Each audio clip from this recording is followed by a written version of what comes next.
Myself organized here. But it's all about better life through chemistry. Oh, good. Yeah, I like that. Yeah. Yeah.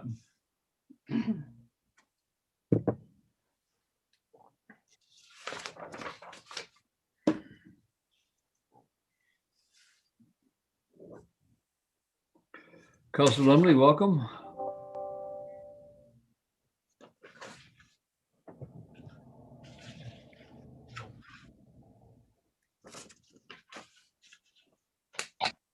And Councilor Ladwig, we have a full house. Good to hear.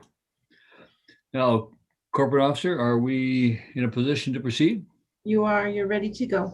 Thank you very much.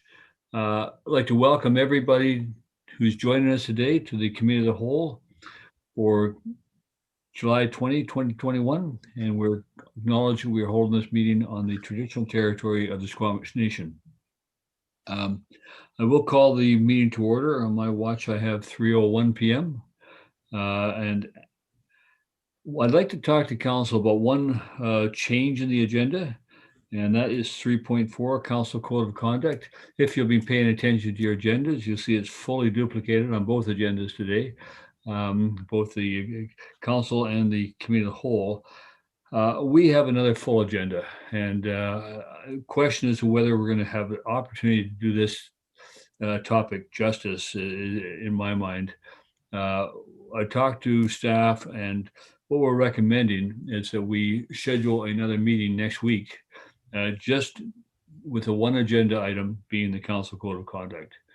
And I'd like to hear how council feels about that, or if you want to push through till 6 o'clock talking about that tonight. Go Councilor Kroll, then Councilor D'Andrade. Thank you, Mayor Beamish. As long as the meeting on the 27th is just this item, I think it deserves the time and effort that's been put into it to allow for proper dialogue. So I think if we can, if everyone's in agreement to defer it to the 27th, I would certainly make that motion. No. Motion to defer. Does anybody want to second that? I'm not seeing a seconder. Go to Councilor D'Andrade, your comments? Yes, Mayor, I don't think I can do on the 27th. Okay. So I already scheduled my life. So if you want to leave for September, which will be another busy, I think we can also, perhaps we can make a quick decision. I'm not sure. No. Thank you, Councilor Ladwig. I'm also away on the 27th, so I wouldn't be able to attend. Personally, I don't have a lot to talk about it. It wouldn't take me long, but yeah. I guess it, in terms of amendments, Councilor D'Andrade has proposed a number of amendments to it. I would want time to discuss ourselves through those amendments myself. Others may not need that time. Do you want to look for a date in September or put it forward to an agenda? Corporate officer? Yes, just to give council a little bit of background. Thank you, Mayor Beamish.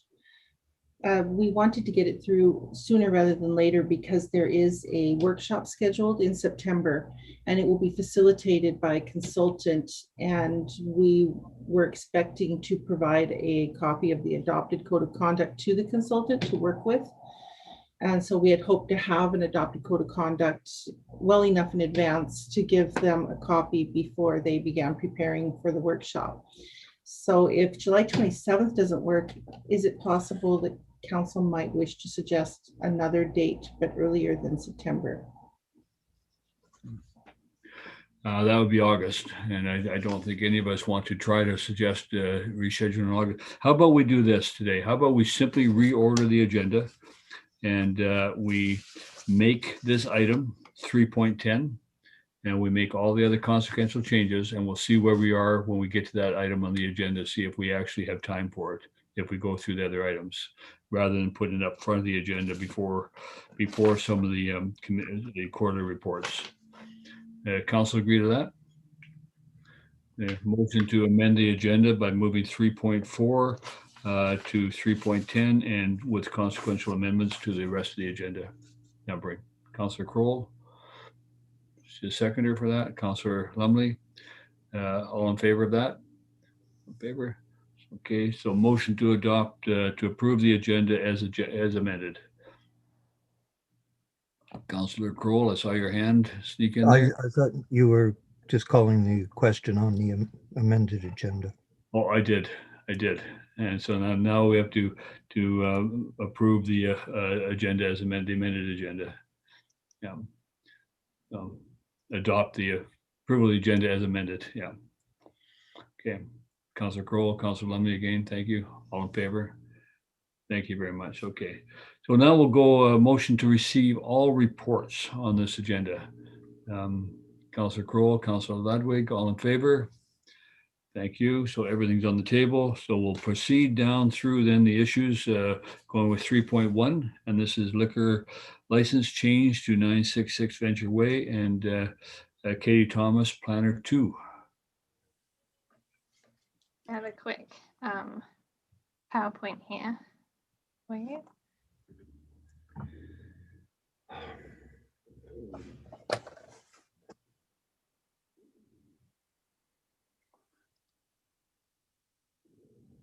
Can you see my screen now? Yes, it's a little small. Is there possible you can enlarge that, or?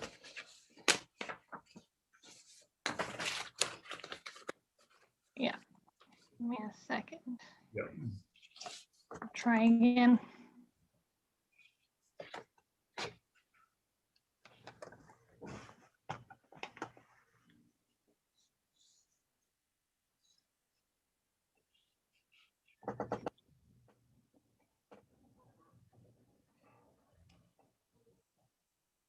Okay. There we go. That's the one we Can you want. see? Can you see my notes? Or can Yeah, you- but you can't see Okay. it. No. Perfect. Yeah. Okay, perfect. So in May 2020, the LCRB announced a policy directive to help support reopening BC's hospitality sector during the COVID-19 pandemic. And this policy permitted food primary and liquor primary licensees to temporarily expand their service area footprint until October the 31st, 2021. Now, on June 16th of this year, of last year, Council resolved to endorse the pre-approval of any liquor primary or manufacturing establishments who applied for what we call a TESA. Now, on June 15th of this year, the LCRB updated their policy to extend all of their current TESA authorizations until June the 1st of next year, to allow any business owners to make their TESA a permanent licensed area. Now, any licensees that wish to make their current TESA authorization permanent has to apply for a new outdoor patio permanent structure change, or for a new indoor service area permanent structural change if their TESA was inside. Now, the LCRB has stated that because the support for these patios was only an interim measure to help with the pandemic, they want local governments to evaluate the structures and the any outdoor license areas in terms of their community's unique requirements before temporary authorizations are made permanent by the LCRB. So the Blackfish pub has made a formal outdoor patio permanent structural change to the LCRB. And so the town has been requested to provide a resolution to the LCRB within 90 days of receiving the application. So the town has to respond by October the 10th. So this is a quick slide to show you the application process. Essentially, the applicant sends an application to the LCRB. The town then receives a referral from the LCRB and has 90 days to provide comments. Now, the town has its own application fee and application form that the applicant has to submit, and we then begin referrals. We then send the report to the committee where we are right now, and we request notification as per the council policy 1.26, which is enclosed as attachment B. And then we usually notify residents within 100 meters and place 2 newspaper adverts in the paper. Once we've done that, we then report back to council with any community input. And then after that, the resolution gets sent to the LCRB. So this is a site plan to show you where they're looking at extending their patio. So this is Gibsons Way along here. This is Venture Way. North would be looking this way. So you have the butcher, the car park and the butcher up here, and A&W is across the road on Venture Way. Now, they aren't looking at any change to their occupancy. They're allowed to have 80 people outside. And their current or their existing patio that's out the front that faces onto Gibsons Way allows for around 55 people. And so they would just make up the rest of the 25 people at the back here. So there's no additional changes to parking or anything like that. Okay, so the LCRB requests that the local governments gather public input from the community for the immediate vicinity of the property, and then provide a resolution with comments on the following. So the impact of noise on residents, impact on the community if it's approved, the view of residents and how the views have been gathered, and then any local government recommendations. So in the report, staff provided a preliminary assessment on the impact of noise in the community.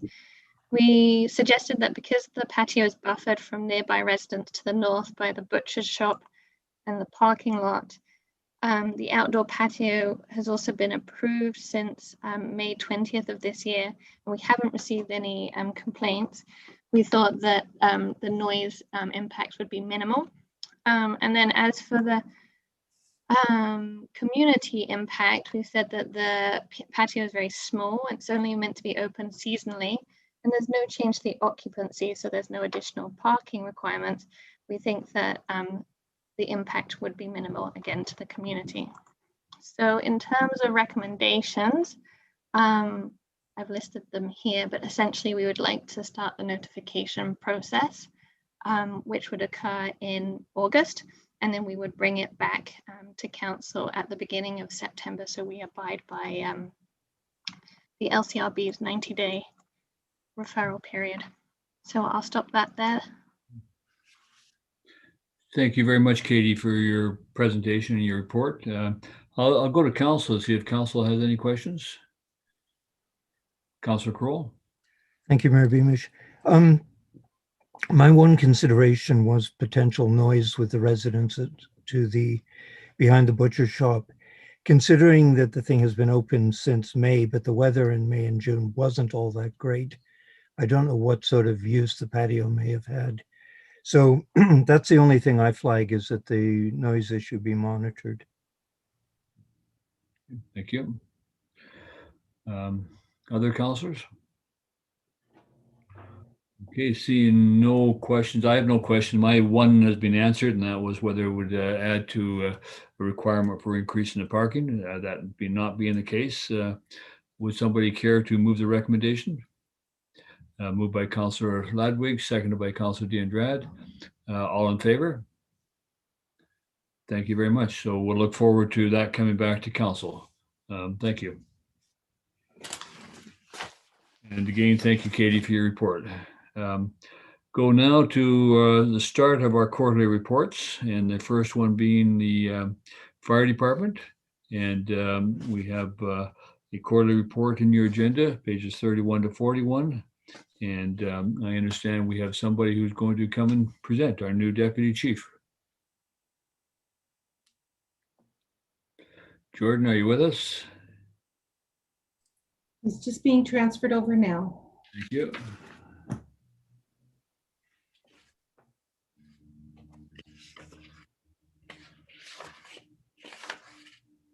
Jordan, welcome. Jordan Pratt, and congratulations on your appointment as Deputy Chief. Hi, thank you, Mayor and councillors. Thank you for the opportunity to present to you today. I'd like to start. Again, my name is Jordan Pratt. For those that don't know me, I'm newly hired Career Deputy Chief for the Gibsons and District Volunteer Fire Department. In addition, I'm spending some time working in the capacity of Emergency Management Coordinator for the Sunshine Coast Regional District. I've been a volunteer member of the Gibsons and District Fire Department since 2002, holding many positions throughout my tenure, including Deputy Chief as a volunteer since 2014. I'm glad to be here and excited to continue providing service to our community in this newly created and blended role. The fire department's membership currently sits at 46 members, 34 of those members having achieved their NFPA 1001 standard for firefighter professional qualifications. This is even with the previous quarter, however, is the result of the department losing one recruit member and a member with nearly 10 years of experience returning to active service. We had a member return to our community and come knock on our door, so we're very happy to have their skill set back within our group. The focus of training for this quarter was wildfire response, emergency vehicle response, and vehicle extrication. Perhaps not fully expressed in the report, the preparation for this year's wildfire season was extensive. Basic wildfire safety and awareness training was offered to all members, including recruits. In addition, several members benefited from advanced structure protection training with the Seashell Fire Department, utilizing the structure protection trailer and equipment. The structure protection trailer was also loaned to the Gibsons and Roberts Creek Fire Departments and utilized for a joint department training session. On top of that, 6 members were able to participate in an engine boss training program through the Office of the Fire Commissioner in North Vancouver. This training, also done jointly with the neighboring fire departments, refined our officers' skills on how to lead an engine crew during wildland urban interface fire where structures may be threatened. The Gibsons and District Volunteer Fire Department responded to 69 calls for service in the second quarter of 2021. A few small brush fires, one incident at the top of the bypass where several small fires were discovered and knocked down by passing motorists. A multi-agency rescue of a mountain biker with BC Ambulance Service and search and rescue. The fire prevention team completed 60 fire and life safety inspections, conducted 10 referrals, and assisted the elementary students with an egg drop. No fire investigations were necessary last quarter. And with the hiring of a career deputy fire chief and increased sanitization for fire department facilities underway, efforts will be doubled on other 2021 budget projects. The hazardous materials response trailer, rescue truck upgrades, and emergency generator projects are expected to be kicked off in Q3 2021. The highly anticipated health benefits for volunteers is currently in the request for proposal development phase. Thank you, and I'm happy to answer any questions from the Mayor and Council. Deputy Chief, thank you very much for your presentation, your report. And one question I have that's not covered in the report, and that, and partly because of the second quarter report, but in anticipation of potential requests to provide assistance elsewhere, what has the fire department planned in that regard? Well, as some of you, as you may be aware, just less than an hour ago, the province has declared as of midnight tonight a state of emergency. So the fire department, we spend time actually in the beginning of end of Q1, Q2, developing a plan to assist with requests for extra equipment and manpower to assist other communities. So on my window, I actually have names of our local firefighters in teams that have been ready, made ready to respond if our department gets a call for help. So we have the ability to send a fire apparatus with a 4-person crew. We also have some single resources that can be requested to assist as task force leaders or in EOC operations. So that's coordinated through the Office of the Fire Commissioner, and those requests will come through there to us locally. Excellent. Thank you for your proactive planning in that regard. Go to the rest of council. Council have any questions? Councilor Crowell. Thank you, Mayor Beamish, and congratulations, Jordan. It's glad we have another person being paid in the department, because it's a lot of work involved, and I know it's good to have you. What I was wondering is, first of all, has the Gibsons Volunteer Fire Department had any training in dealing with fires with EVs? With regard to electric vehicles? Correct. So we have done some exclusive training. Again, through the Office of the Fire Commissioner, they've developed a EV training program. So with regard to, first with safety, when they're involved in accidents, they have to be handled a little bit differently. And with regard to fighting them with fire during a fire situation. Some of the challenges can be the fact that they do require a significant amount of water, typically to provide the cooling as compared to traditional vehicles. Just follow up, if I may, sir. That's good. I'm knock on wood, and I hope it's knock on wood, we haven't had any incidents on the coast to date. With regard to EVs, I can speak for locally for our fire department and say that we have not had any fire incidents involving EVs. Thank you very much. Thank you. Other questions, Council? Seeing none, Jordan, thank you and welcome, and thank you for your presentation, to your first presentation to Council. I'm sure there will be many more in the future. And good luck, and let's all hope we have a successful fire season with no fires. So thank you again very much. Thank you, Mayor and councillors. Look forward to working with you in the future. Thank you. Yeah. Okay, Council, on our agenda next, we're going to go to the RCMP quarterly report, and this will be Don Newman. Staff Sergeant Don Newman. Hello, everyone. How are you? Good. As you're probably aware, you don't have a quarterly report in front of us, and I'm going to speak to that here. I apologize, but this will probably come across as a bit of a doom and gloom update, but not as pertaining to Gibson specifically. So I think that's a good thing.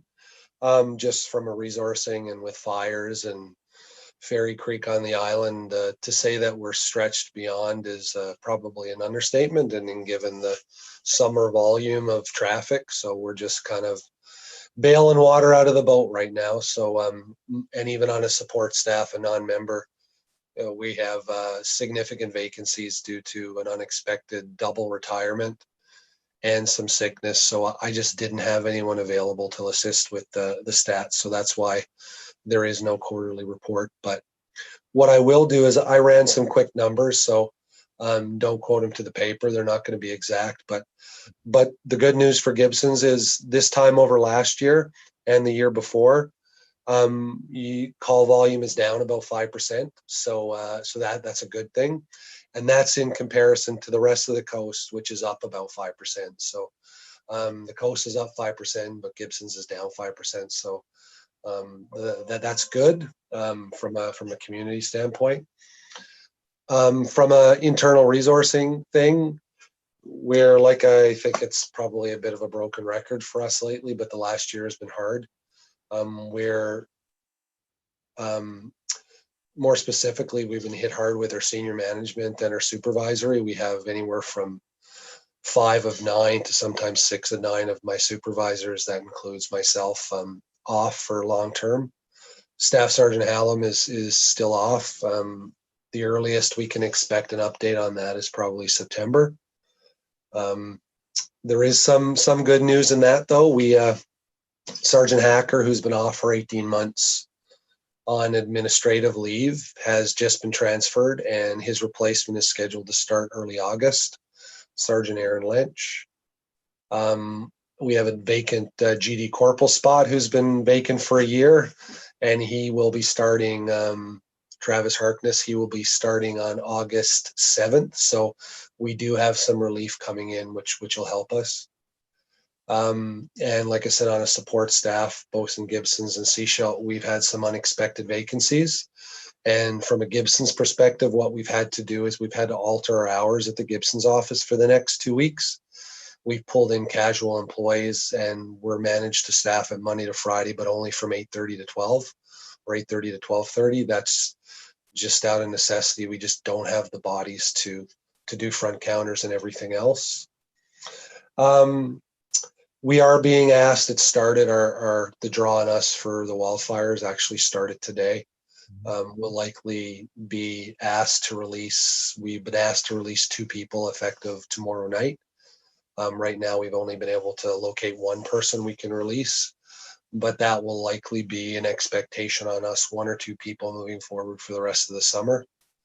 We're also releasing people as needed to the Fairy Creek demonstration on the island, which is another huge drain on resources for the RCMP in the province.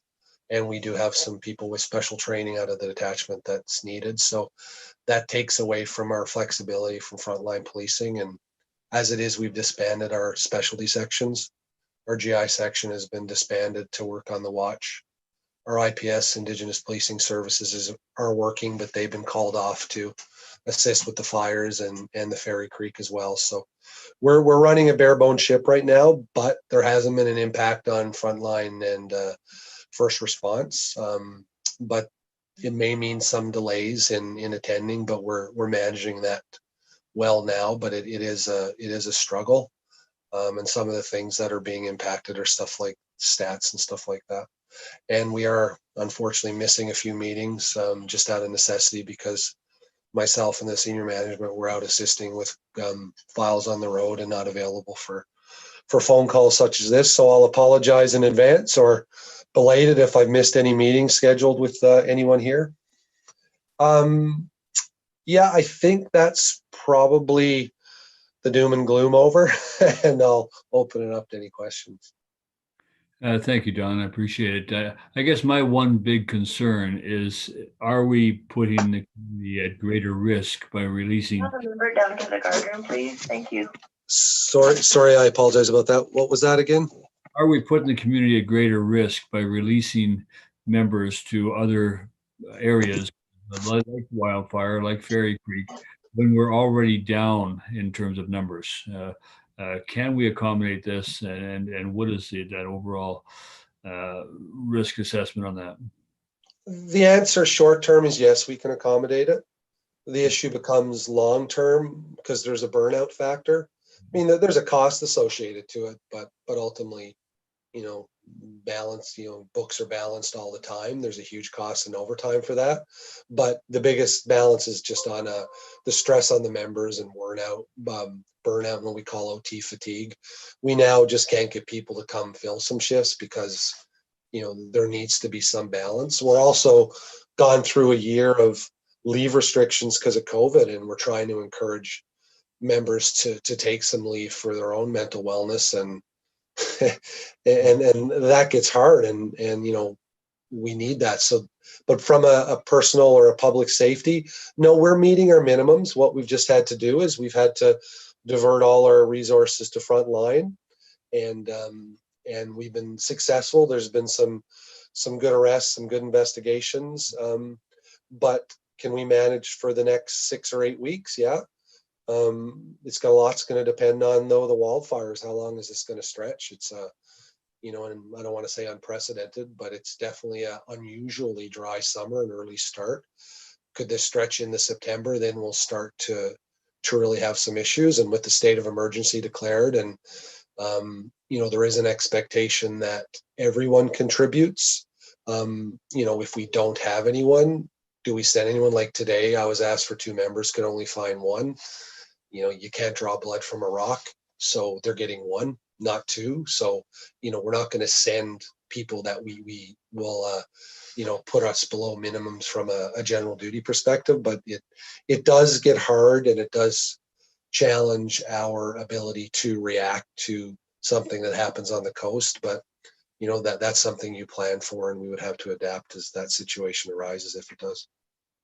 And follow up on that, Don, when you make those decisions for people to go off coast for other assignments, does that come from the provincial strength or the municipal strength, or both?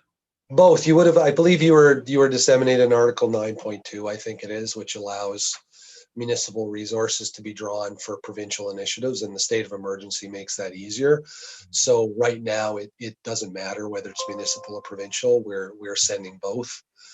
So there are notifications that have been sent out and in place for that. Because I guess that's more of a funding issue. But yeah, they're coming from both our municipal and our provincial. Yeah, I'll go to council. Does council have any questions?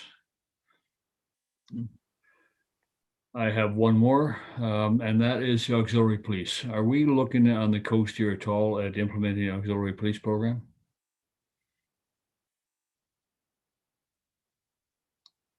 Don, did we lose you?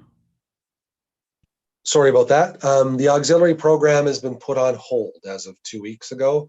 There seems to be a administrative or a legal hurdle about some verbiage and stuff. So right now, all auxiliary programs have stopped, and nothing's moving forward on that right now.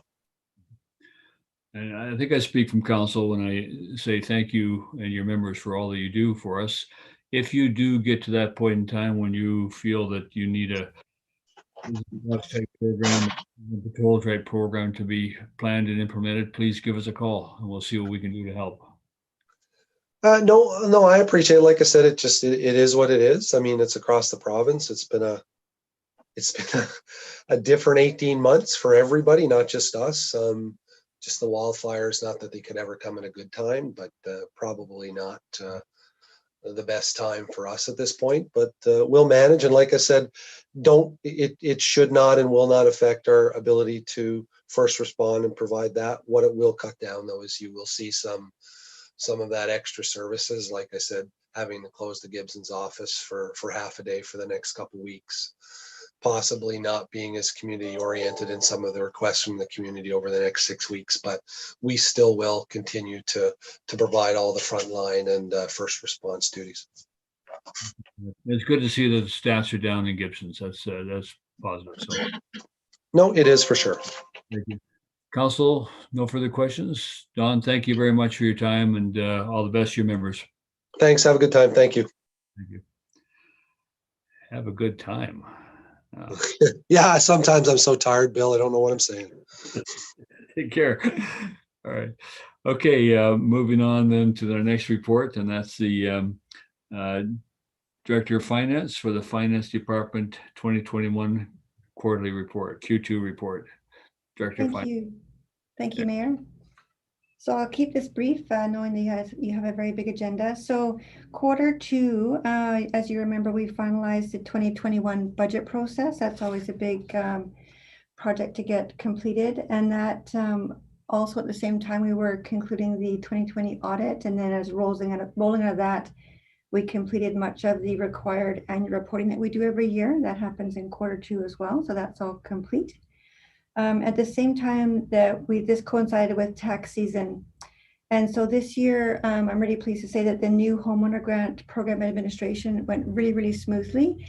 Previously, the towns and municipalities have administered the homeowner grant claims for the province. And this year, the province centralized that into an online platform, and they handled all of the homeowner grants. And I have to give really big credit and appreciation to our finance and admin teams. They did a wonderful job for the extra efforts. They communicated the changes to our taxpayers and supported the owners throughout the process. And it went so smoothly. It was quite wonderful. So really big thanks to the team. At the same time, HR was always also very busy in this quarter with training and recruitment. And then again, HR oversees any of the COVID protocol changes that have to be made as the pandemic, shifts around a bit. And then speaking of COVID, on page 5 of my report, I outlined the COVID-19 related costs. So as of June 19th, so halfway through the year, the town's paid just over $72,000 for operating expenses for 2021. And those are relating specifically to COVID. And those costs are fully funded from the $1.5 million Safe Restart grant. So no issues there. I did provide the breakdown of where those monies were spent on page 5. And also that included the COVID Safe Restart Community Grant. And so for that, we did have a bit of a lull later in quarter 1. So in quarter 2, we did some repeat advertising for that and to encourage new applications. We did receive 1 new application during quarter 2, and that was awarded. And so now there is still a balance of just under $13,000 that's still remaining for the second half of the year in case there's more applicants out there. So I'll leave it at that. I wanted to keep it really high level because of the agenda size, and I'm happy to answer any questions. Thank you. Yes, thank you very much for your report. And it was a great tax season. It seems that all the key milestones in finance happen in quarter 2. They do. Yes, they do. Quarter 2 is pretty intense. Exactly. We'll go to council. Does council have any questions? No. I see none. I'm going to ask one question, and that's the continued budget software implementation project. How's that going for you?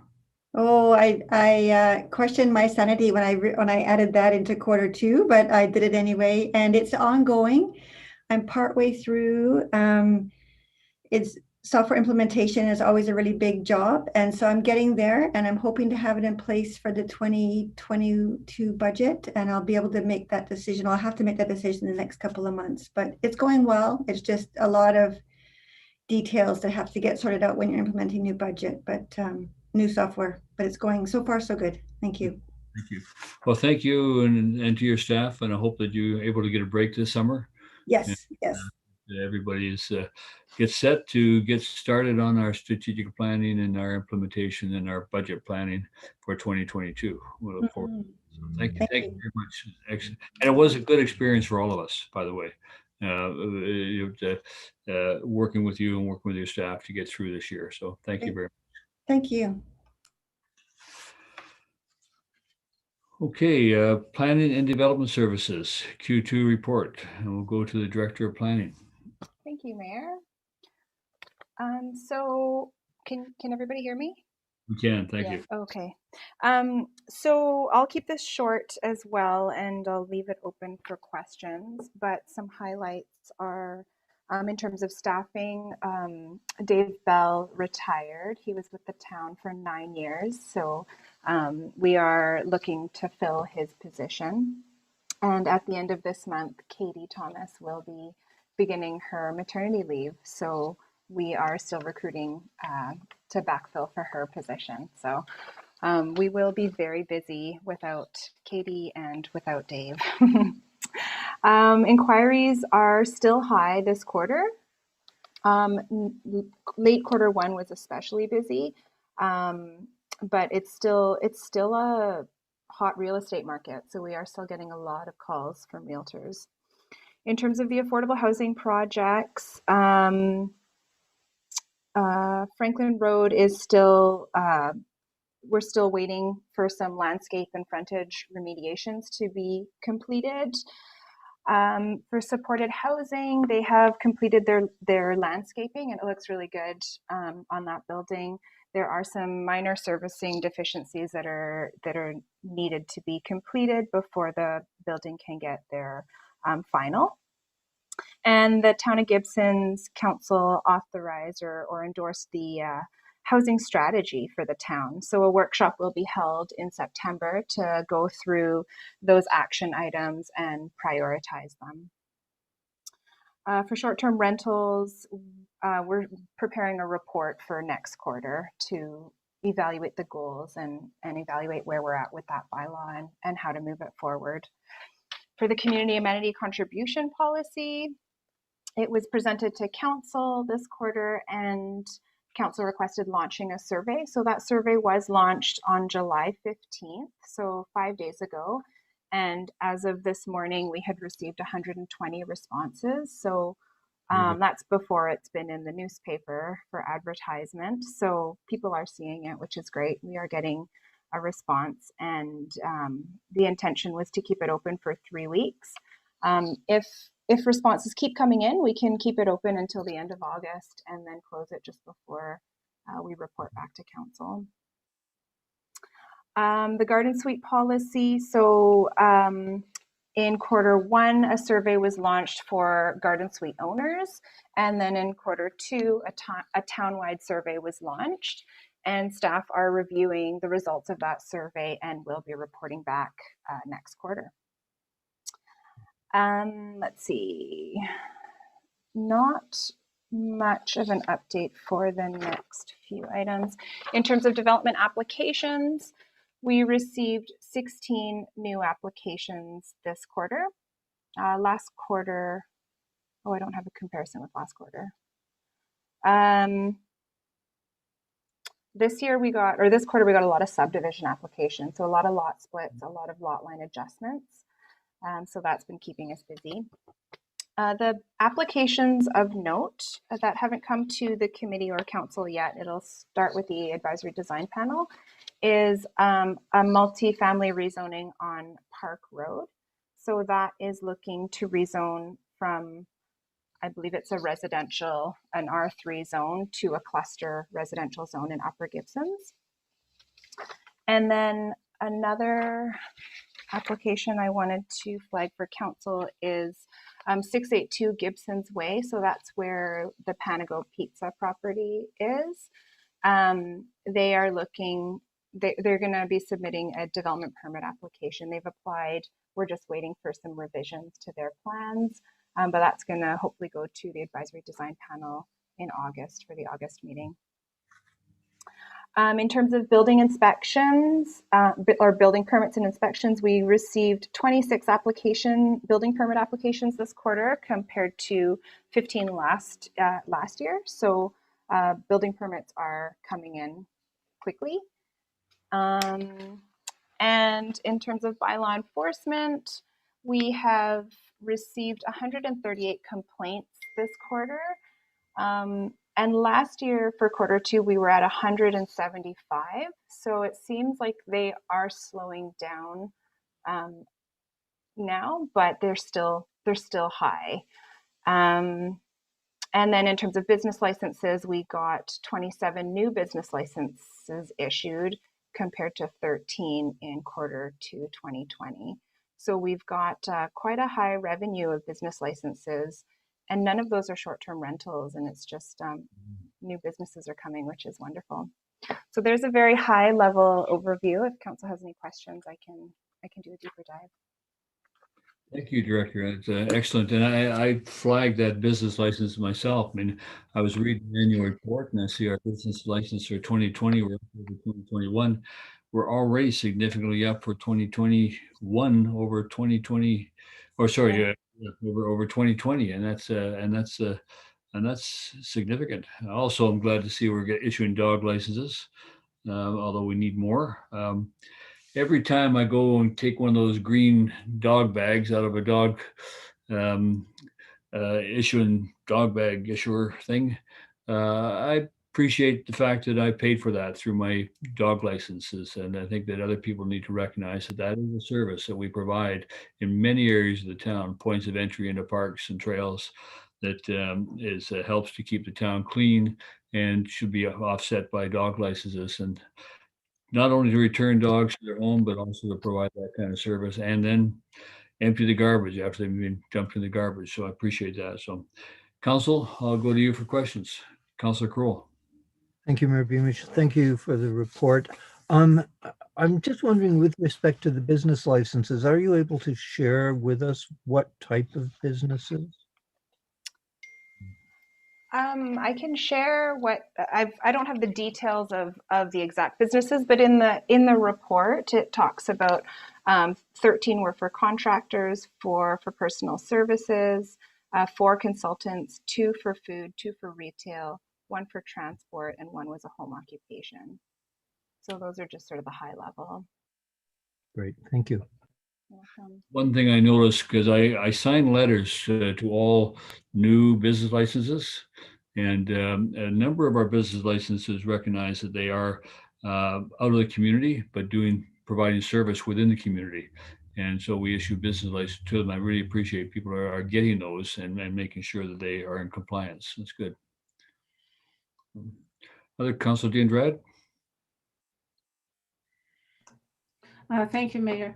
On page 133 of the report, development permit review process. So there's a blurb that explains the status, right? Which it talks about April 27. But council passed a motion on May 18, which was regarding DPA, the delegation authority bylaw. The first motion was that a consultant be hired to prepare a request for proposal and report back to council regarding the cost and work plan for a review of DPA 1 and DPA 2, and that the term significant enhancement be defined in the Town of Gibson's Development Permit Delegation Authority bylaw number 1054, 2007 by the July 20 regular meeting, which is today. So not only this is not mentioned here, but we don't have anything on the meeting. So I'm curious what happened. Yeah, so I've gone back and forth with our lawyers about how to define significant enhancement, and ultimately that it's discretionary. It's to the discretion of the Director of Planning. So I haven't prepared a report to explain that at this point, and I was planning to do that in August when I have some time to write that report.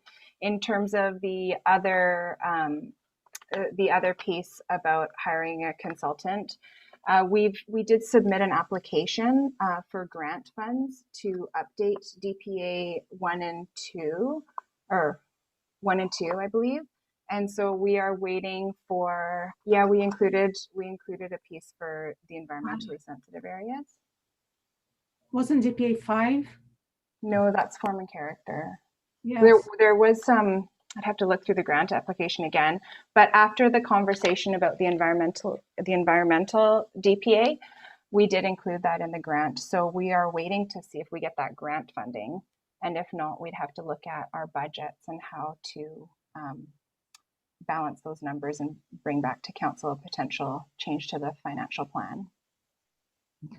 So Mayor, if I may ask, and the grant, when do we expect to hear from the grant? I can look that up. I don't want to give a date on right now because I don't remember exactly the date that we applied, but we were expecting a response within 90 days of the application. And I think it was like a few months ago, could have been less than that. Okay. Councilor, go ahead. If I may, on the subject, it's just, I think there has been a discussion going on for over a year about DPA 2. I just don't want this to be lost. So if we don't hear from the grant, when would be the timeline to present a report? I guess I'll have to talk to the CAO about that to figure out when we could bring it forward or how that works. But typically, we'll hear from the grant provider. They'll let us know in confidence whether we've received it or not, and then we'll go from there. Good. Part of what you had said was that we'd have to review the financial plan to look for funds to actually do it. Yeah. But we do usually this. We're gonna be looking at this in September, right?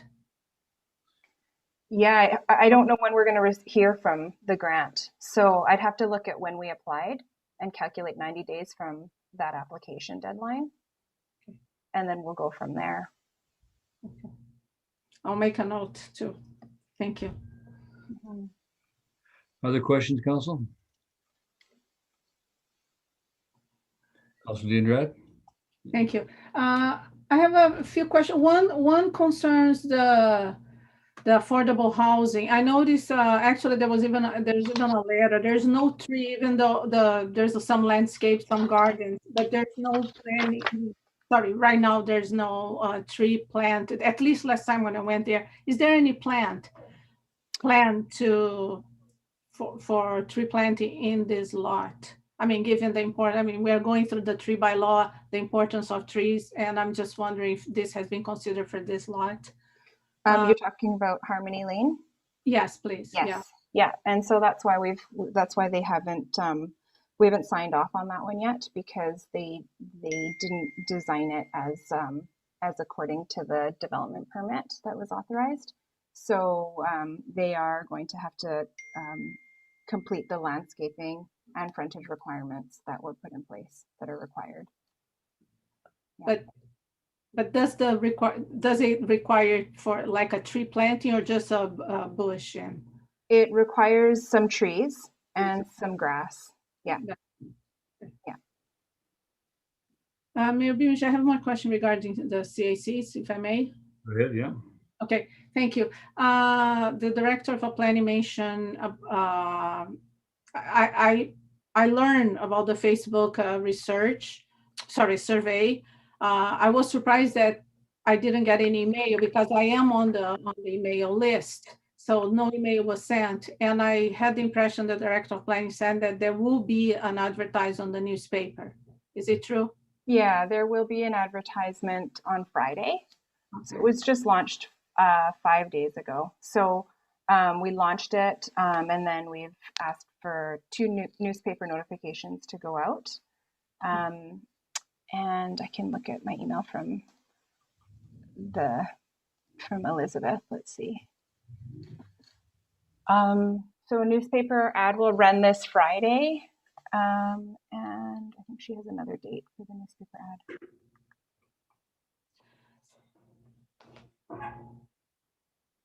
Sorry, I can't find it right now. Oh, I think there's gonna be 2 newspaper ads, so I'm not sure what the next date is. It might be consecutive, or we might spread it out if we,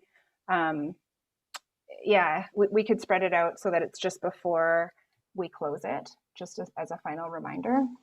I think just some observation. I mean, the people, because the survey, at least on the website, it is said that it's up to August, I believe is 8.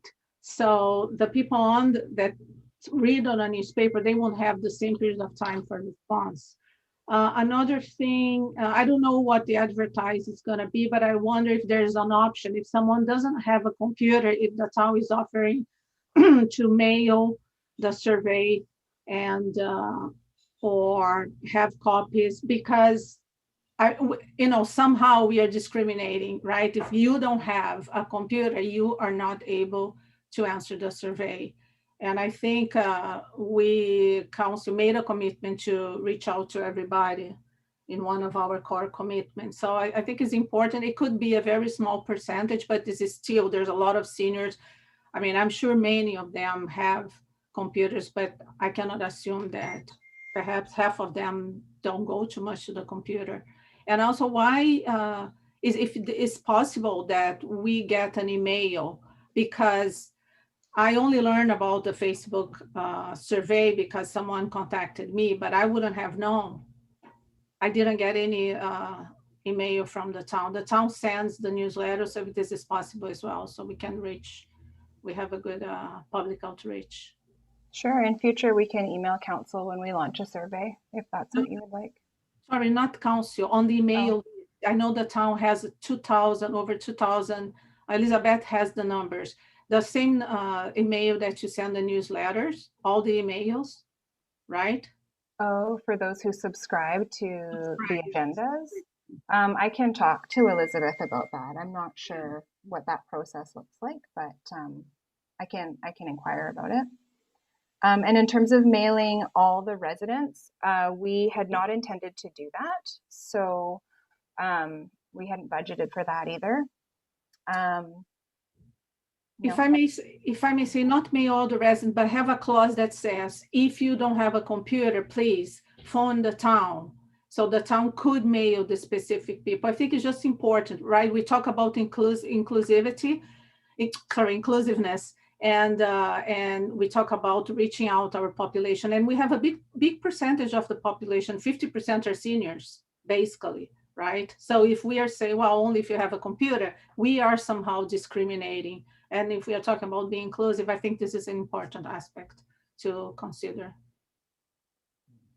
Yeah, I don't necessarily agree with you that we're discriminating. There are access to computers, but if that helps, then we're happy to help. So, Councillor Kroll, then Councillor Ladwig. I actually think Councillor Ladwig was ahead of me. Okay, whatever you like. Councillor Ladwig, go ahead.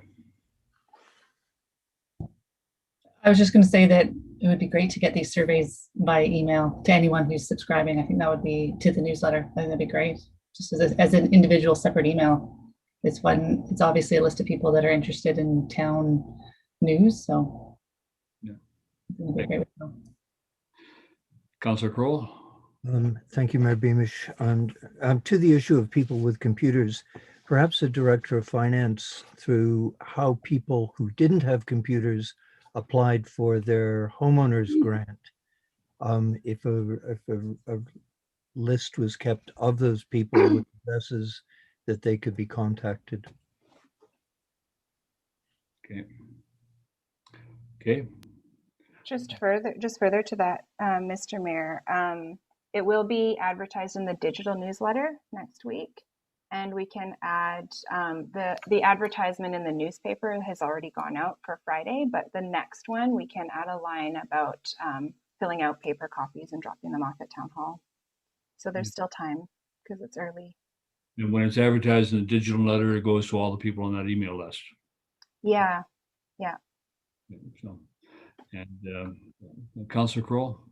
Just one last thing. The library staff have been very helpful with people who don't have computers in helping them submit information through the computer services at the library. Thank you. Councillor Ladwig. That could be something worth putting in the newspaper posting, is that if you don't have computer access, you can go to the library and they can assist you. Like that would just be a simple way to direct them there. Right. Thank you. Councillor D'Andrade. Thank you. I have one more question regarding, because this questionnaire is for residents, if I'm correct, right? We want to know what our residents, how do they want to use the CACs. Is there a way of tracking who is resident? No, so the survey was launched, but the 2 questions were provided to council before we launched it. And there was no specification on where the person lives. So it was just a very broad community survey to ask about what community amenity priorities are, and a question about how much money should be contributed to the Community Amenity Contribution Fund. So it doesn't speak about where you live or who you are. We don't collect any of that data. It's just purely about the amenity and the allocation of funds. And that's intended to help council guide that decision. So there was no conversation about jurisdictional boundaries or anything like that. Mayor, I think my concern, well, in my understanding, this was the question asked to residents, right? So in a survey to residents, we need to ensure that residents respond. So right now, my concern is there could be people from other areas, for example, they might have different interests than the residents, but we have no way of tracking them. There could be even tourists from Vancouver that come here every week.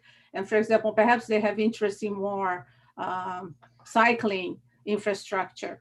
And that worries me because council could have made a decision themselves how to spend the money. I just don't see the validity of collecting, because if we are going to look at the survey for input, we need to know, we need to have some assurance that these are residents. And right now, we don't have, actually, we will never know So I don't know how this input will be really significant. It could give us an idea, but I don't know.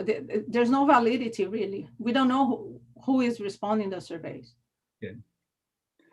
So is it not important, Mayor? It's not important to me because I don't think there'll be I don't think the preponderance of people responding will be from out of the community. Unlike the recent survey we saw in Gospel Rock, where we had people from Ottawa and New York and other places responding to it, this one I think will just be more local, and people locally will be interested in it. So I don't think it's going to throw the numbers out that much. I'm encouraged that we have over 100 people already responding to it and showing interest in it. And I think that's very encouraging. I appreciate getting that out there. If we can make it easier for people, that's great. If we can extend the time frame, if we're getting interest, that's great.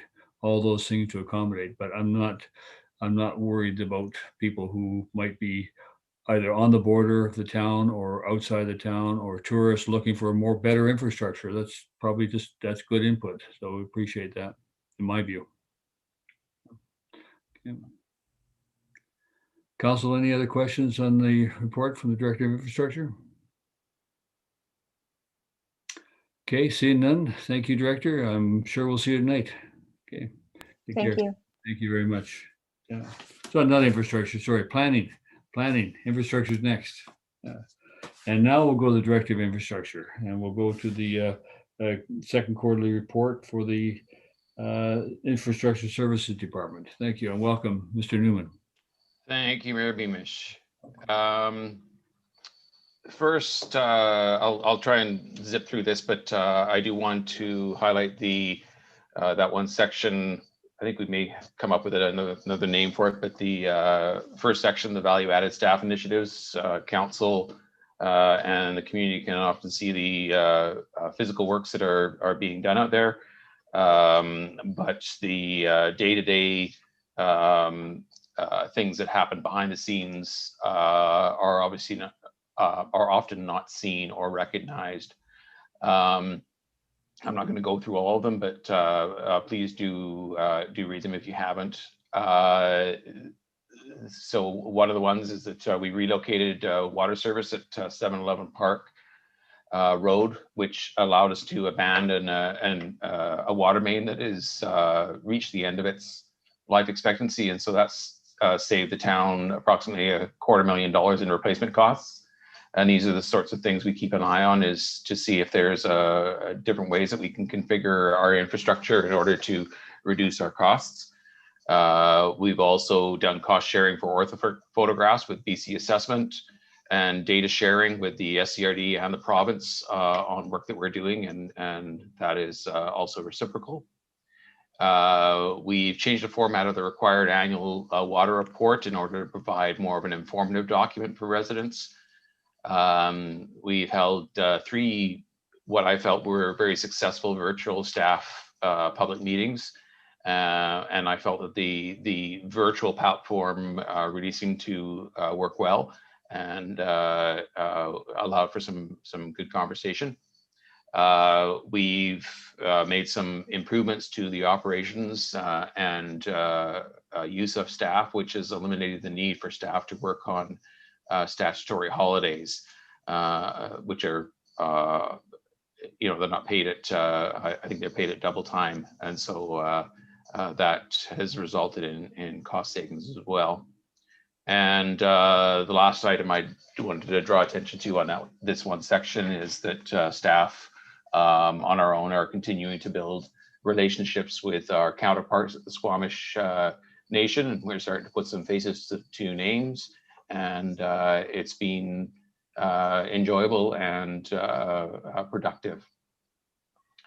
I'm not going to go through too many of the other work projects, but I do want to bring attention to a couple items here. Finally, item 3.3, the Prowse Road lift station. We've just got a little polishing to do on the lift station. Curbing is in, paving's in. It looks very neat and tidy down there. And the project has been in service. The lift station has been in service for a few weeks now, and running well. The other or another project that I want to just draw your attention to, I'm scrolling here through my report, one moment, is the Gibsons Way improvements. So that is complete with the exception of line painting, signage, and plantings. The line painting will be the subject of one of the reports tonight at council. Once the line painting is completed, we'll finalize the locations of signs and put those put the appropriate signage in place. And then because of the season, we'll be waiting to do the plantings along North Fletcher, where we're going to have a little bit cooler and moister weather to help establish those plants. I really hope that everyone from council has taken an opportunity to drive down North Fletcher. Myself, I feel like it makes a very attractive road. I think we had, I don't even know if we had anything that could be considered really negative comments about the design. Residents seem really pleased and engaged, and the crews were well fed with baked goods every morning from one particular resident. So they were really appreciative of the work that the council approved there. In development 9.1, we're working on an information or updating the information page in regards to EcoView. That work will be starting very shortly. On-site works with excavation, and we will see a larger crane go up after excavation is commenced.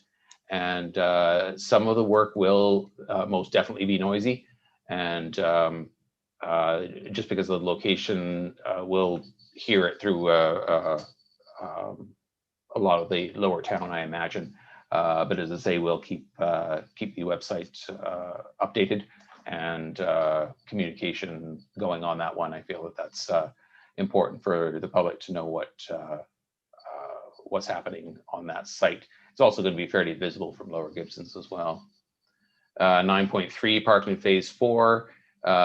Most of the underground infrastructure is in now, and above ground will start going in. And then we will begin to see improvements on Reed Road with the multi-use path that is going to be constructed along Reed Road. And at this point, the extent of that will be between Payne and Park. And we'll be looking at opportunities for continuing that to North Road in ongoing discussions with the ministry and the SCRD. White Tower Pond construction, the contract is being conditionally awarded, and that's probably not the exact correct term, but anyway, we're still waiting for a final word from the province. We're not anticipating any issues. It's largely paperwork and so on. But because it's located within, some of it's impacting Sharman Creek directly, and some of it's just in proximity. So we just need to wait for the thumbs up from the province on that. Just scroll through here, make sure there's nothing else that I wanted to highlight. Note that was it on that. Happy to either take questions at this point, or Mayor Beamish, you may want to pass that off on to the manager of maintenance and operations. Your choice there. Thank you. I will take some questions relative to your report initially, and I have one, and that relates to the 2.13 Zone 3 well and well 6 pump. Yes. I noticed that you've done the consultation of the Squamish Nation has been completed. the referral. And Yes. so we're waiting on Flynn Road. Any anticipation of when that decision might come down? No, we've had conversations with between Flynn Row, Waterline, and ourselves, and they're asking for some more information, and some of that is in regards to how the creeks are being affected by or impacted by the aquifer, for pressure in the aquifer forcing water up into the creeks, and we're kind of wrapping our head around that one as to how to come up with that information for them. But Waterline is actively dealing with that file. Good, thank you. I noticed today that there's a good discharge of water onto the waterfront down at the bottom of Wynn Road. That is all, I'm assuming, aquifer water that's going through there. It's certainly a steady flow. Is there that's no other source for that, would there?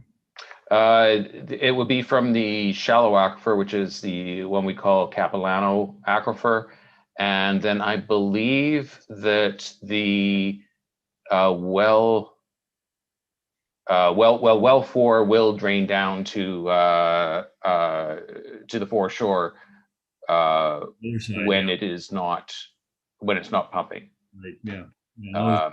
A lot of water going out there today. It's the volume. Yeah. Council, any questions of the Director of Infrastructure, being aware that we're going to have the Manager of Maintenance with us shortly? Yeah. Councilor Deirdre? Thank you, Mayor. It's actually just because you mentioned about all the correspondence that's happening with the Ministry of Forest and the aquifer. We have already sent the request to meet at UBCM. I wonder when staff, because I have all these pieces, what happens in the past, the meeting that I participated last year, but when can council expect a report that gives the sequence and where we are, and we will be ready to go to the meeting, knowing exactly where we are at? Is it possible to have a report by the beginning of September? I'm not sure what information you're actually after. We will be meeting with the Minister of Forest regarding the aquifer, right? So last year in November, we did have a meeting during UBCM. There was some follow-up. The ministry said they would follow up with the request to protect the Elphinstone area. And so I have asked, and we made a request to meet the ministry again to discuss the protection of Gibsons aquifer. But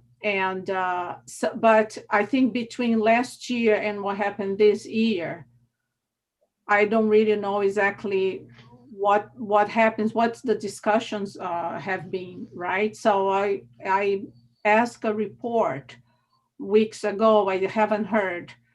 So I'm asking now if it's possible to have a report by the beginning of September. So when we go to UBCM, we know exactly where the discussion is, so we can follow up accordingly. Okay, I'll talk to the CEO in regards to that item. Yeah, and we may or may not get a meeting with the minister. We don't know that yet either, sort of thing. But I see on today's agenda is the opportunity to request meetings with staff, and we will be requesting that meeting with staff as well. Exactly. Okay, Councillor Ladwig. Yeah, I was just wondering if you could give me an update on Armour's Beach. Do we have any plans of doing additional upgrades to that, to the floats and things like that, or is what we have now the final product? That's not on our plan for this year. Our plan for this year at all, no. Right. Okay. And I can't recall off the top of my head if and where it falls on our 5-year plan. Okay, I was away during our budget discussions. I was on leave, and so I wasn't sure what happened there, but I was curious where we landed. So thanks. Yeah. Other questions? Okay, we'll go to the Manager of Maintenance. Daniel, are you there? Yes, can you hear me? We can. Okay, so I'll be relatively quick as well. Under item 12.2 of the infrastructure services report, we have the table for the water distribution, and it shows for Q2 2021, 445 liters per capita per day, compared to last year at 335. So it's quite a significant increase. I can't say, other than the fact that it was a very dry month of June, I guess, why the amounts were so high, but May as well. But we now have data, which I will present at the next quarterly meeting, showing what is going to the various zones from the wells, and compare that with what we're metering in each zone, just to see how the two correlate. So we'll be able to have a more intelligent discussion, I guess, about that. The other thing is at the wastewater treatment plant under 12.5, we're doing some, we're having a consultant do some work with us on trying to identify the source of odors. This summer hasn't been too bad, but we did get a few complaints recently because of the hot weather. And so we're looking for the exact sources of odors from the plant and trying to find solution to mitigate that.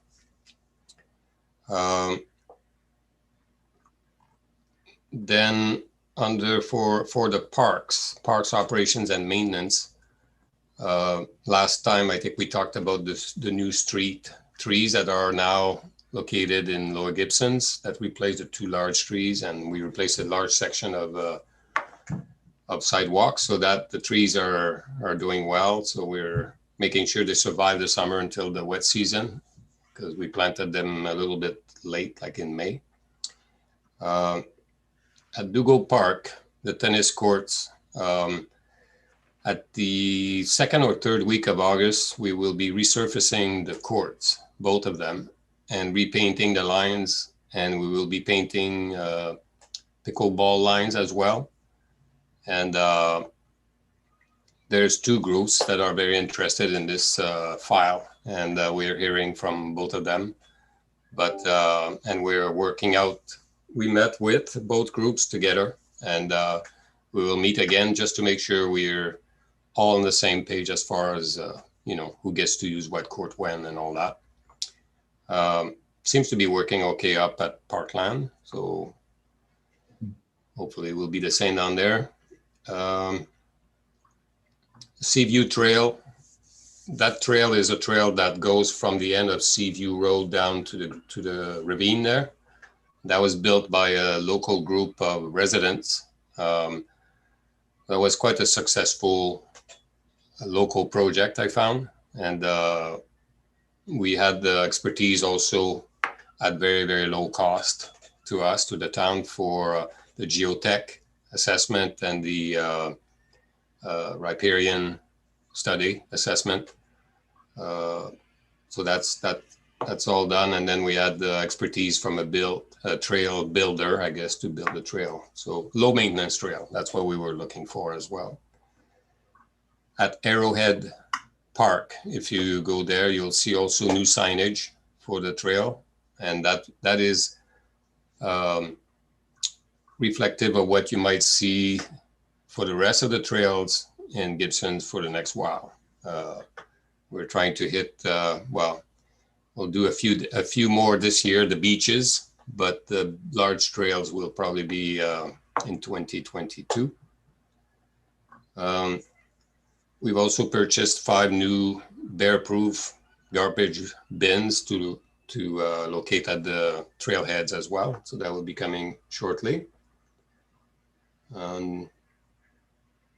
These are the main things that took place in Public Works and Parks this last quarter.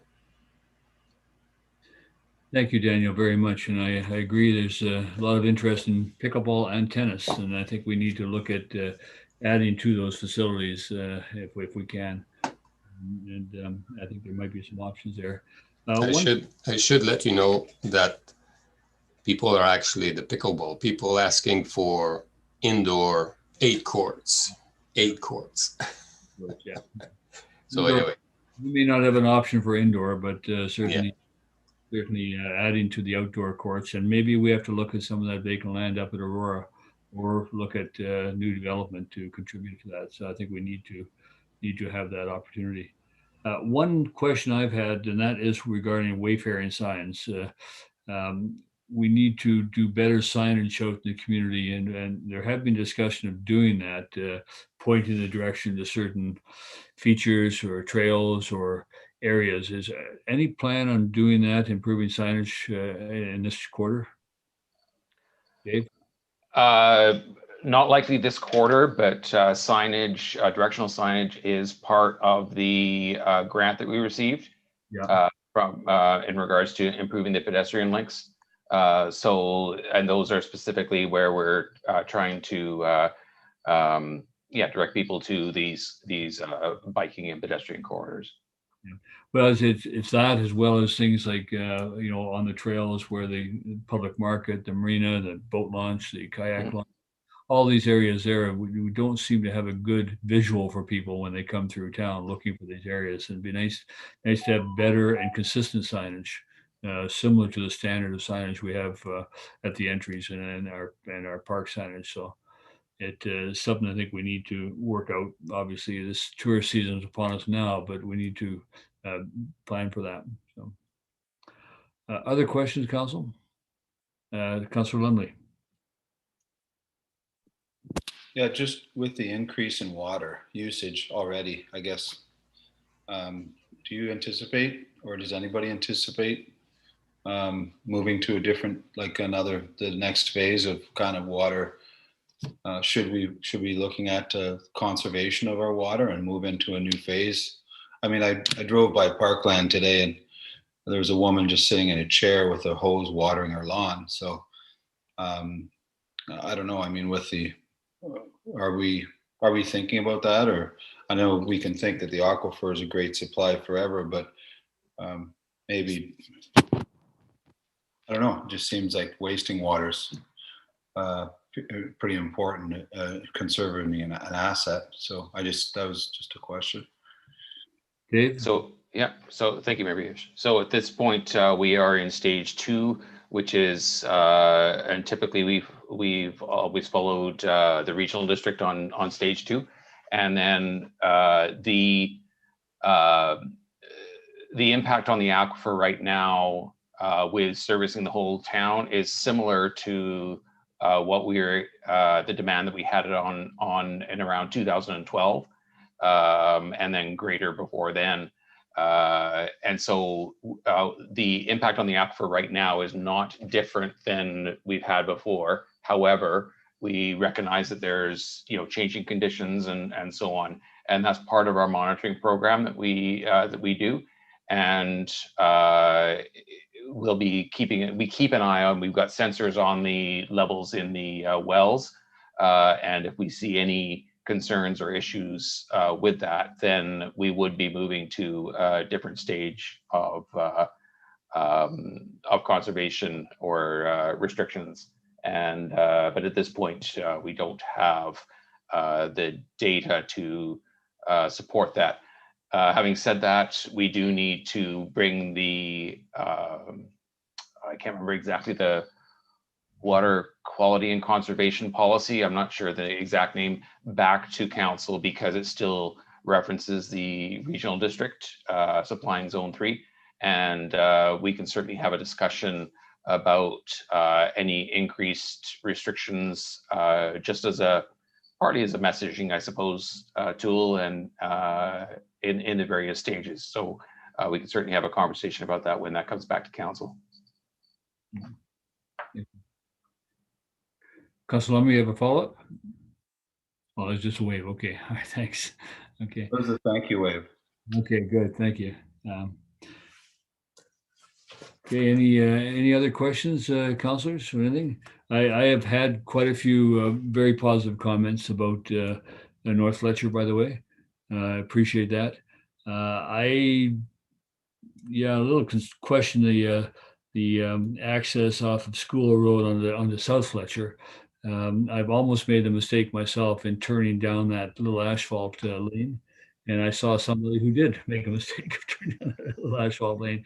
It seems a little bit wider than one might anticipate. I hope hope people find their way through there. Maybe if I may just respond to that. In addition to the signage and the pavement markings, which should make things clearer, there also is planned for 2 bollards, one at each end, that are basically knockdown bollards in case a cyclist hits them. And that should make it fairly obvious to a driver that they're not supposed to go down there. And who knows, maybe we might have to put a no entry sign to motorized vehicles or something like that. I am a little bit surprised at the fact that we've had 2 or 3 people go down there. But anyway, it will be taken care of with signage and pavement parking. Thank you. Councilor Deirdre? Well, thank you. I was going to just reiterate what you just mentioned because I had comments on this regard, but Director Infrastructure responded with some signage. I thought that perhaps that's the way we will have to go in order to address this issue. Few people made the same comment and very concerned actually, and made the same kind of mistake. So, thank you. Okay, seeing no further questions for the Director of Infrastructure, we'll move on to the CAO and Corporate Officers Report for Administrative Department 2021. Thank you, Mayor Beamish and Council. I'm going to pass over to Mark in a moment. There's been a lot of ongoing electronic meetings while we work towards transitioning out of the COVID-19 restrictions, and I think that frames a lot of what the admin department changes are happening within the office and moving towards changes in how council meetings may be conducted in September. You'll see that the CAO has written reports on strategic plan and on some other items, and I'm going to turn over to him in a brief moment and let him speak to those items. The big work that was done by Elizabeth this quarter is the annual report, and I want to put a big shout out to Elizabeth. That was a lot of work, and she did a great job, and that went out to the public more than 2 weeks ago, and will be on the agenda for the annual meeting following this meeting. As usual, we've had a lot of meetings. You can see that we work very hard at supporting many meetings, not just council and committee of the whole, but a very broad variety of meetings and a lot of correspondence. We continue working on our FOIs. There were 7 open this quarter. That isn't new ones. There were 7 that remained open that were previously received before this quarter. So that's not 7 new ones received in this quarter. But we did manage to complete 3, and 2 are close to being completed of the 4 that remain outstanding. So that will leave 2 more still to tackle. We did receive 1 complaint through the ombudsperson. It's a old issue regarding a ditch that was dug on a residential property some time ago. So it arises from something that was done prior to any of the staff that are currently here. So we're having to dig through our historic records to figure out the response to that issue. There is a public place use process that is on our website, and I received 6 applications and processed those. IT support and liaison continues to be a large part of my time and our team's time. Many of the staff, of the admin staff, help me with that. So it's kind of a group effort. And special thanks to Tamara and Tracy for their help with various issues that arise regarding the IT support and liaison work, tracking of equipment, and projects for work being done on our servers, work being done on Windows patches, and with our new VoIP system being installed, working with the TELUS technicians and Datacom, and of course Cloud9, who are our contractors. The CAO also has further reports on EOC meetings, the UBCM provincial meetings, and of course on the Holland Lands Select Committee. And when I'm sure he'll address those when I turn over to him.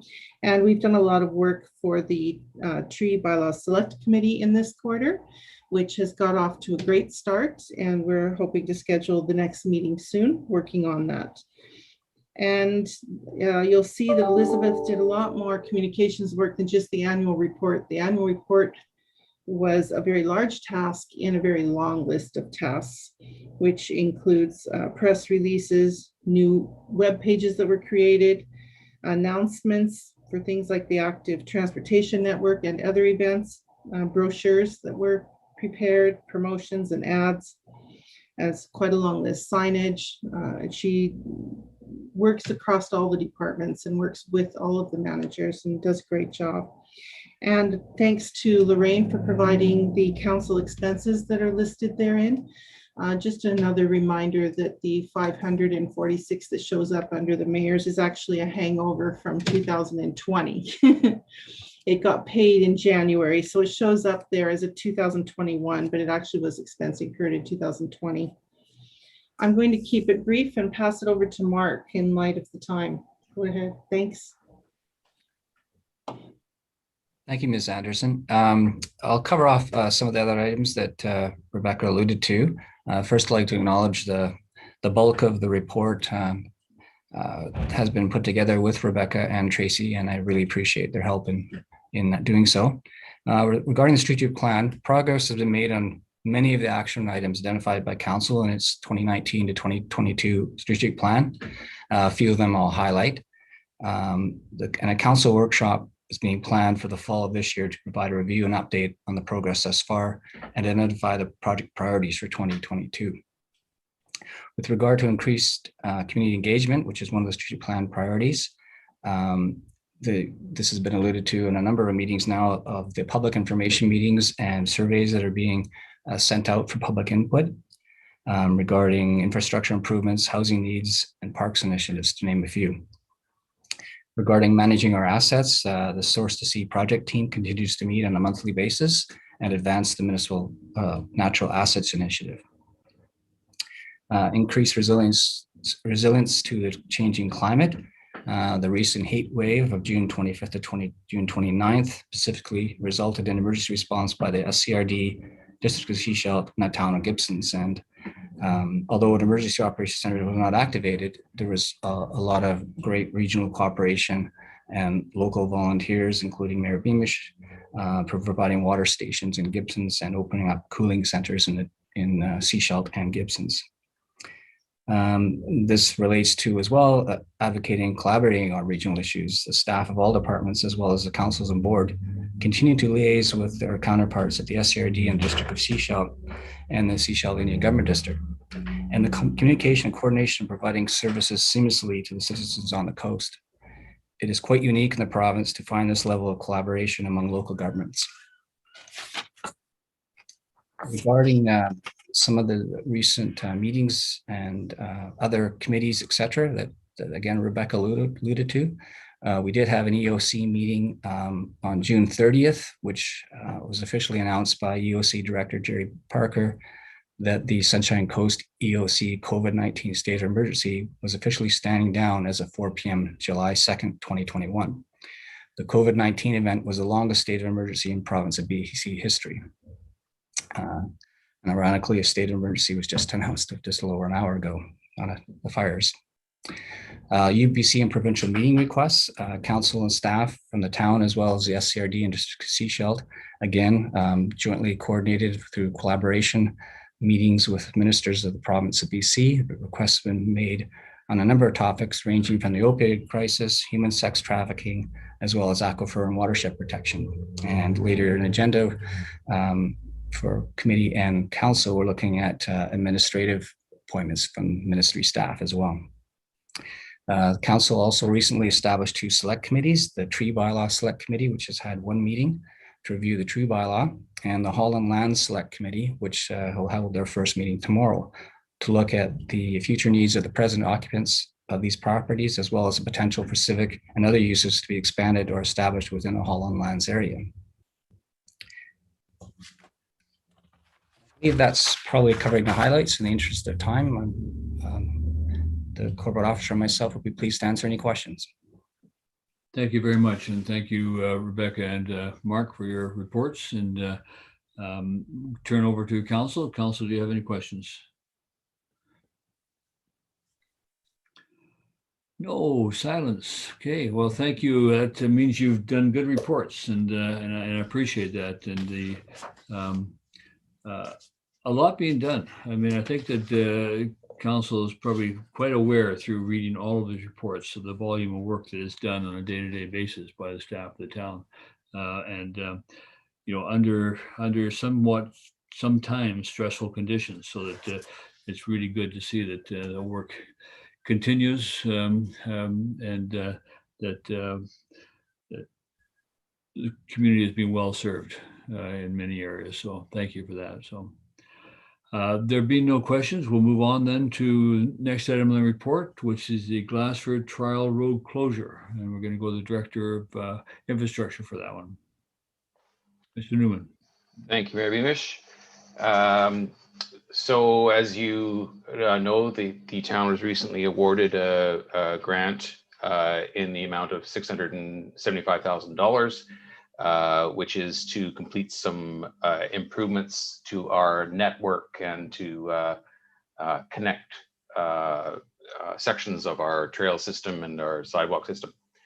And part of that project was to improve Glassford Road, with the possibility of closing that road. Additionally, and unrelated, was the creation of a affordable housing lot at the end of the road, and the trial closure or possible permanent closure of Glassford makes no difference to the size of the proposed lot. And a point of clarification, when we're talking closure, we are talking closure to vehicular traffic at this point. So trial closure of vehicular traffic. And so the little map that I've got on page 2 of my report shows the potential rough outline of a lot that could be created by the Glassford Road end. And that little red line across there would be a barrier to vehicular traffic. It would be allowing pedestrian and cyclists to go through, as well as emergency vehicles should the need arise. That will be more on the permanent end of a closure, should council decide that ultimately. The trial closure would be across the existing asphalt. The ultimate vision of Glassford Road is to create a shared neighborhood road, which is consistent with our local road standard that's in our subdivision development bylaw, where vehicular traffic is not the emphasis of the road, but rather that the road space becomes comfortable, shared space for all types of users. Again, I refer you to North Fletcher Road, that represents that sort of shared space. We also have that road design in Parkland, and a short section of Aurora Road that was extended a few years ago uses that same cross section. We had a public meeting and an online survey, to garner response to the trial closure of Glassford Road. Many different ideas were brought up in our meetings, as well as in the survey comments. And the trial closure, as far as a traffic calming, potential traffic calming element, is costs very little to implement, with the only cost being some concrete barriers and some signage. And then, of course, if it was determined that that was not to remain in place, the cost of removing those improvements is negligible as well. That, in comparison to some of the other suggestions that were put forward. And I'll be going through some of those suggestions briefly with you in a moment.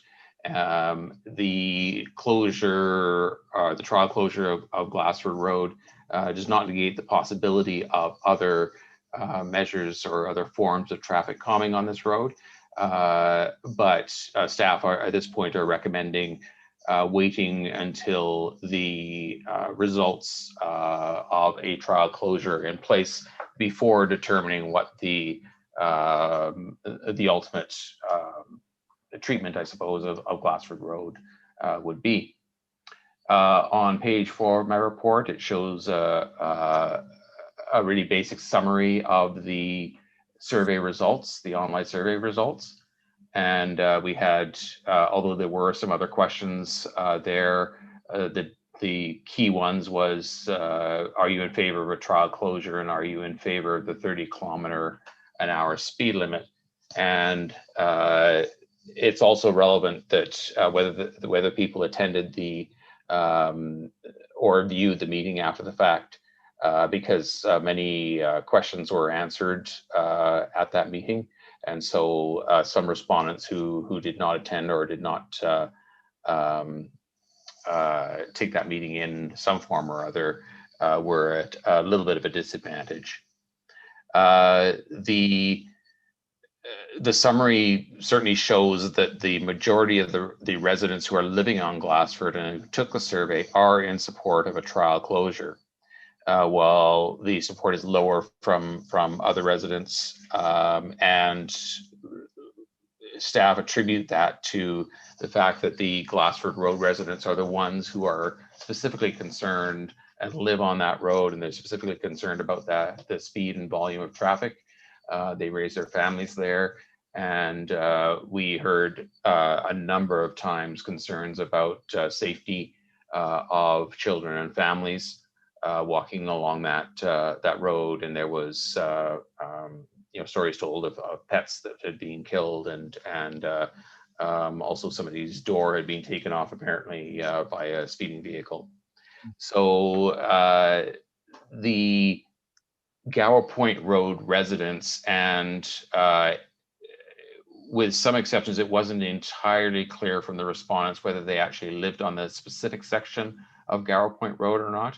But the concerns that, or the information that we pulled from the survey, as well as from comments at the virtual open house, was that Gower Point residents are not as in favor of it because, of course, the traffic would be traffic that would be blocked from going down Glassford would more than likely end up going down Gower Point Road. That was concerning not only for, of course, the increased traffic, but also because of the lack of pedestrian or a safe corridor for pedestrians. So the one point of clarification about that is that there's two basic things that traffic calming is intended to address. One is obviously that traffic is slowed, and because it is slowed, people who are trying to get from point A to point B in a hurry are less likely to travel down that road and will be redirected towards the roads that they are supposed to be driving on, that are identified as the main corridor through town. And Gower Point Road is identified as a collector road. It has an ultimate road standard that would match our subdivision development bylaw, which is designed to address that increased traffic, as well as off-street accommodation for pedestrians and cyclists. So no argument from staff that in the event of closure on Glassford Road, that the likely direction that traffic will be rerouted to will be Gower Point Road. Staff are suggesting that we could improve the shoulder of Glassford Road on the, I guess it's the east side of the road, to provide a little bit better more defined shoulder for pedestrians to walk along. And we've got many roads in town that do not meet our standards, partly because they're older roads and they have had limited development along them. And so Garrow Point Road is no exception. It is, however, it's going to take some time for the town to bring roads, all the roads in town, up to the standard of the day. So it would be wonderful to wait on the improvement of one road until the work is done on another. However, the concern with that, of course, is that nothing would ever get done because you know, we're constantly waiting for something else to be completed. And as far as cyclists go, I just want to bring your attention to Gibsons Way, which has been one that I've used as an example in many instances where some of the cycling community was not in favor of the uphill bike lane because they felt that the uphill bike lane would be used by cyclists coming in the downhill direction. However, we had funding for the uphill bike lane, and so we took that opportunity to construct those works at that time, which was probably 4 years ago now. And we had that multi-use path going up. We have a sidewalk up a section of it and a bike lane. And then with about 2 years, we had the funding for the downhill section.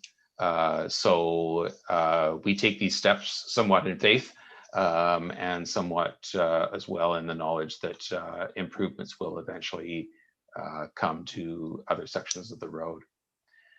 One of the other thoughts brought up, which was, I thought, intriguing, was that Garrow Point Road between South Fletcher and Franklin would be converted to one way in one direction, and Glassford Road one way in the opposite direction, kind of creating a little bit of a loop.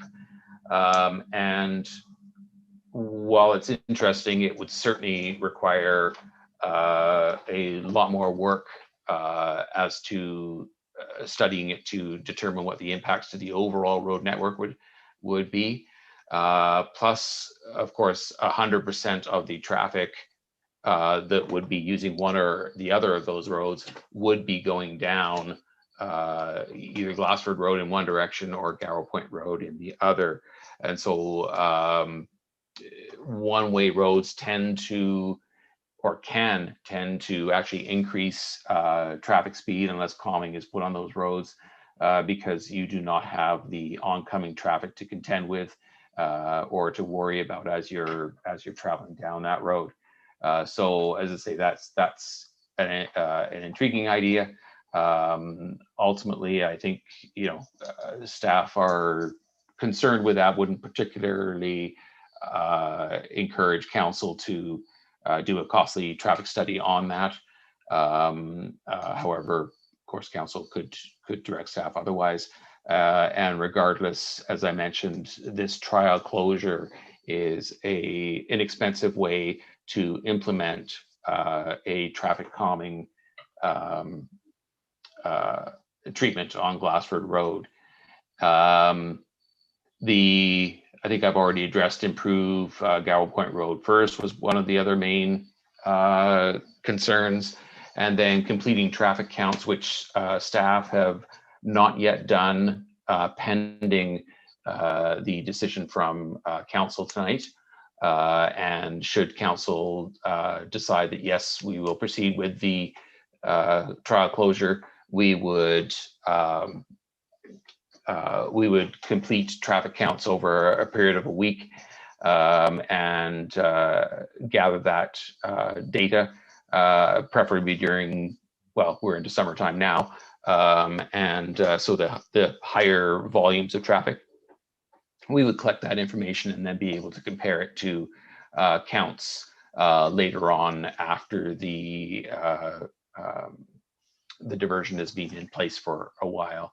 And also, as mentioned, safety was a big concern for especially residents that are living along that road, although others also made comments to that regard. Some of the other additional comments and all the full survey results and summary of other comments are attached as appendices for council's reading pleasure. However, we made an attempt to solidify those comments into some specific highlighted points, which some of them I've already gone through. The improvements listed below, numbers 1 to 12 or whatever it is, I can't see the bottom of my page, are measures that could be taken by council in future, and could be part of a discussion once the results of the trial closure are in. So constructing sidewalks was one. Obviously cost is a concern there. Additional signage, which we are proposing regardless, is a 30-kilometer-hour signage. However, signage will not address speed without physical measures. So posting a road as 30 kilometers an hour is not going to be effective for very many people, because if you can drive the road faster, people will drive the road faster. Speed bumps or speed cushions was mentioned, and emergency services tend not to support those speed bumps. However, we could consider speed cushions in the future. Another suggestion was moving the closure to north of Blaine Lane. So Blaine Lane was another area of concern where traffic would be coming from the Elphinstone direction, drive past the road closure at the end of Glassford Lane, and then turn right down Blaine Lane to access Glassford, resulting in increased traffic on the laneway that is just gravel at this point. And we agree that that may be an issue, and our traffic count will be gathering that information. And we can look at the possibility of moving that closure down to closer to Blaine Lane, so that the cut-through traffic would be virtually eliminated on Blaine Lane. Narrowing Glassford Road was another one. More enforcement, which of course is the responsibility of the RCMP. Separated bike lanes, planting more trees, and staff agreed with that as well. And once we determine what the ultimate treatment is for Glassford, we are definitely in support of planting more trees along there. There was talk of a roundabout, which obviously is very costly. Changing the Dogwood Glassford intersection to a four-way stop, which has come up a number of times, but is not a method of traffic calming, and can be unsafe if the traffic volumes are uneven. They're greater in one direction than the other. Curves in the road, as well as a short one-way section, and better defining the parking areas were generally the other suggestions that came forward. And as mentioned, I think that it would be beneficial for us to revisit those once the trial closure has been in place for a period of time. And staff are suggesting that May 2022 be the rough time that the trial closure remain in place. That will allow a gathering of data for summertime traffic this year, and will also allow a decent period of time for drivers to adapt to that change. And then we can get a true representation of what driver behavior will be after, or if a permanent road closure was to be installed. So that's it for me. That was probably enough, but more than happy to take any questions. Yeah, there was a lot there, Director. I appreciate that. And I'll go to Director Councillor Lumley for the first questions. Yeah, thanks. I got a couple things. I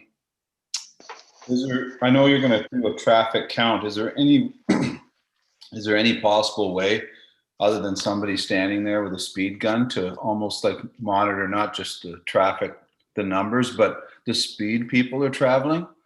Yep. Do you see that as a possibility? Yes. Okay. Yeah, and this isn't going to be somebody standing there where you're going to have equipment in place. Okay, all right.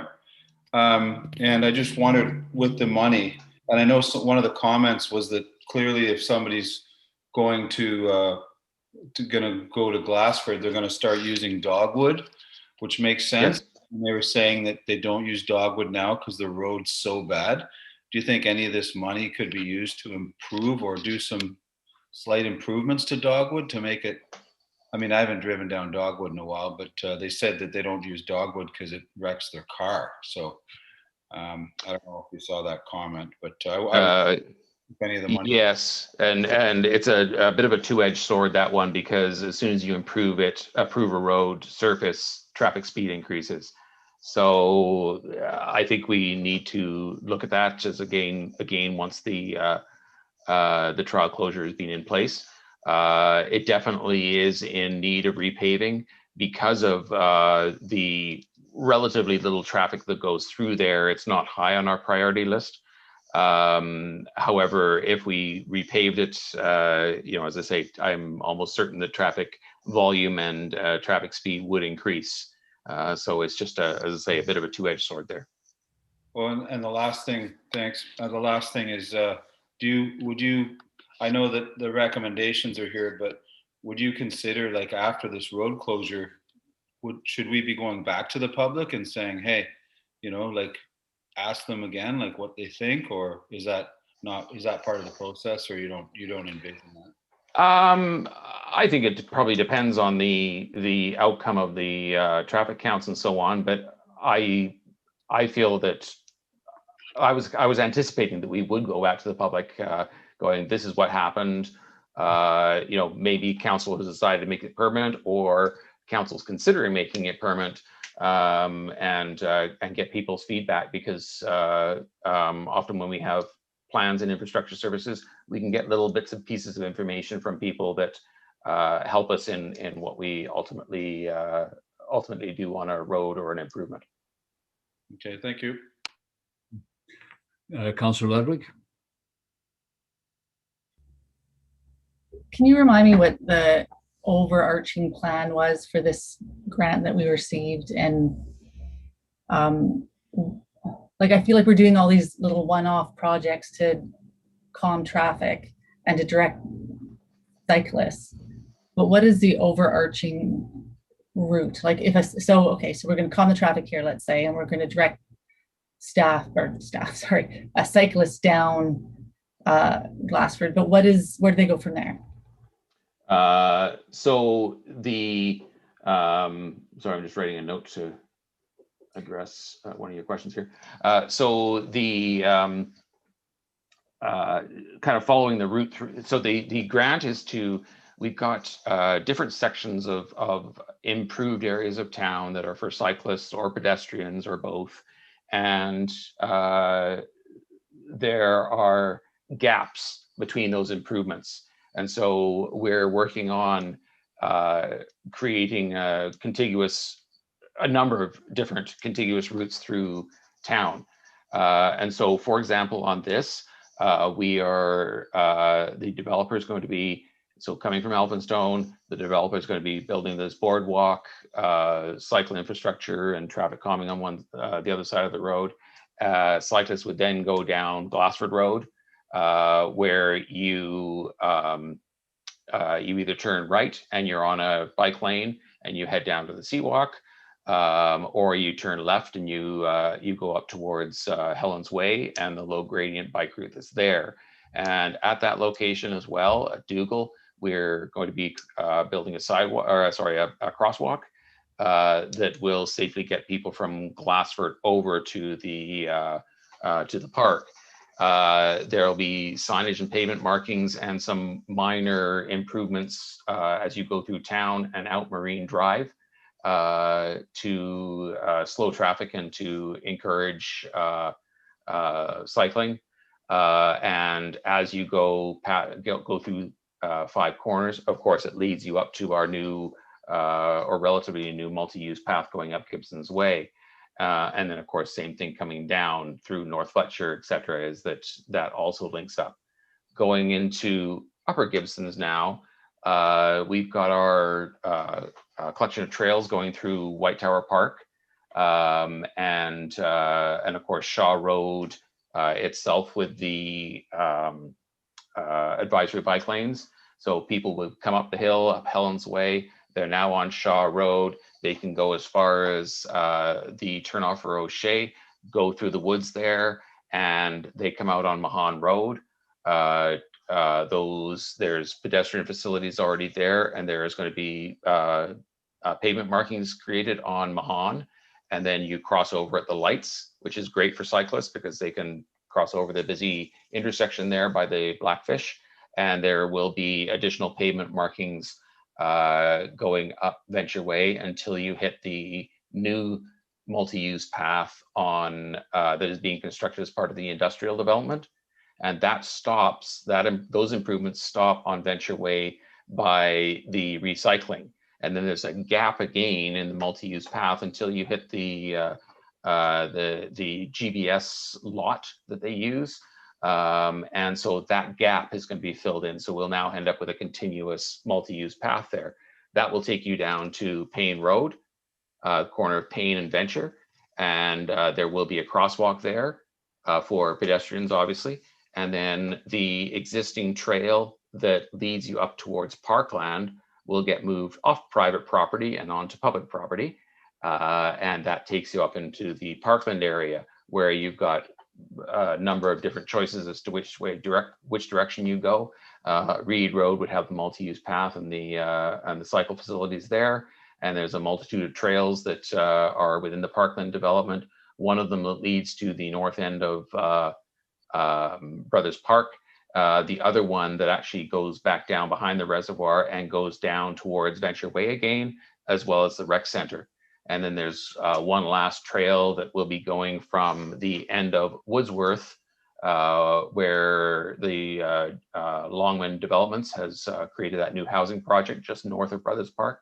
And that will take you over to Sunnycrest and we'll complete that link. So you can see we're getting this network of safe corridors for pedestrians and cyclists. So that's what this goal is to create this network out of these existing pieces of infrastructure that we already have out there. And so Glassford is one part of that. And right now it is not the best for pedestrians, especially because of the vehicle speed that goes down there. And so we're trying to address that to make it more friendly. And one thing I neglected to mention in my report, but I believe it was 2012, we had a traffic calming master plan done. And we have implemented some of those, North Fletcher, South Fletcher. I think there was one other road that we did. And road closure of Glassford was recommended in that report. So that idea of closing Glassford Road has been around for 8 or 9 years. Okay, thank you very much for that. If it's okay, could I ask that in the future, as these projects come to us, that we include a visual of everything you just described there? And I don't mind if it's chicken scratch. I'm not opposed to chicken scratch, highlighters showing we plan to put a sign here and a crosswalk here. Like, just show me that link and include it, just repeat it every time we have one of these projects come to us, so that the community can see the bigger picture and what we're trying to achieve. So that because I get comments once in a while from the community, like, what's happening on North Fletcher? And now I hear you're closing Glassford, and what's going on? You know, like these kind of one-offs and people not seeing the full loop. So in the future, if we could get a visual of that, I would find that I'm a planner by nature, so I need to see the bigger picture first and know where this fits in. So that was very helpful. Thank you very much. Yeah, we do have that information already available. I believe it's on the website. And I think maybe these individual projects, we can also link them back to that website. But I take your point in regards to this project, for instance, where it would be helpful to see how it fits into the big picture. Thank you. Councillor Crowell. Thank you, Mayor Beamish, and thank you, Director Newman. At what point does a multi-use path become a multi-use path? Because I've noticed in areas of the town there's construction going on, prior to the construction starting, there was a beautiful paved walkway goes in, and now it's just completely covered with construction vehicles using it as street parking. And I'm already seeing damage occurring to the path. So I'm just wondering at what point the path becomes a path, and is the developer responsible for the repair of that path once his project is complete? So I'm in my head, I'm speculating as to which development you're talking about. But if there is, we take damage deposits for starters. And so in the event of a building permit, for example, we have a damage deposit should any infrastructure be damaged during the construction. In other larger developments or particular types of developments, the builder is actually required to provide those improvements for us, for the town. And he's responsible for those until we actually accept them and take them over at substantial completion. And he or she is supposed to provide us with a finished product that is undamaged and new. But in that, until that time, yeah, there tends to,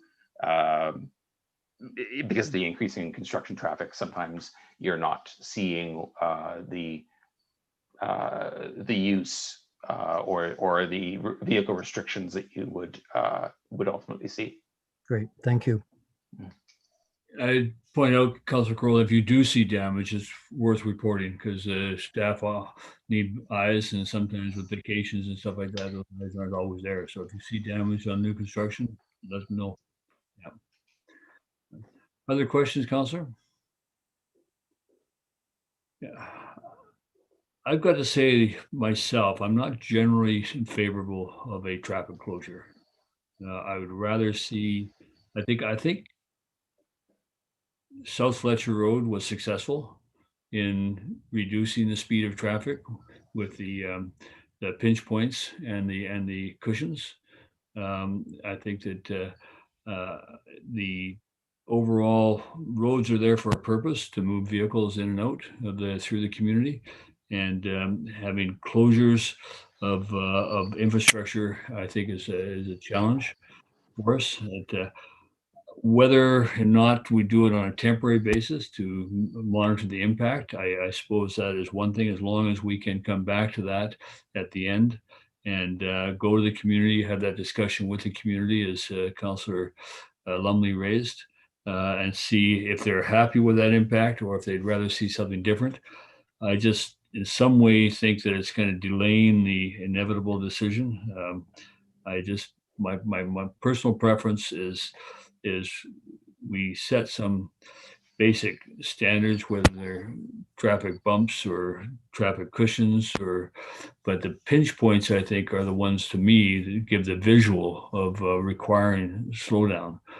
Even coming down here, even though you know that two vehicles can pass, I always kind of stop and let that other vehicle come forward just in case the mirrors are going to hit or anything else like that. And I find that to be very effective. So that look at the map of Glassford Road. It's a wide road. It's wider than Franklin Road, the right of way. It's wider than Franklin. It's wider than some of our other roads. It's and it to me, it was intended to move traffic in and out of the town. I'm not in favor of it being a ferry traffic route at all. I think that I'm not in favor of Lower Gibsons being a ferry traffic route transiting our community, because I think that it is increasingly busy with residential local traffic and tourist traffic. So making it a ferry traffic route, if there's a way that we can avoid that. But we're going to be doing some slowdown and some restructure on Gower Point Road, which is also going to hopefully encourage traffic to go slower through that area. But I will accede to council if council is favor of a temporary closure to monitor the impact. I can go along with that.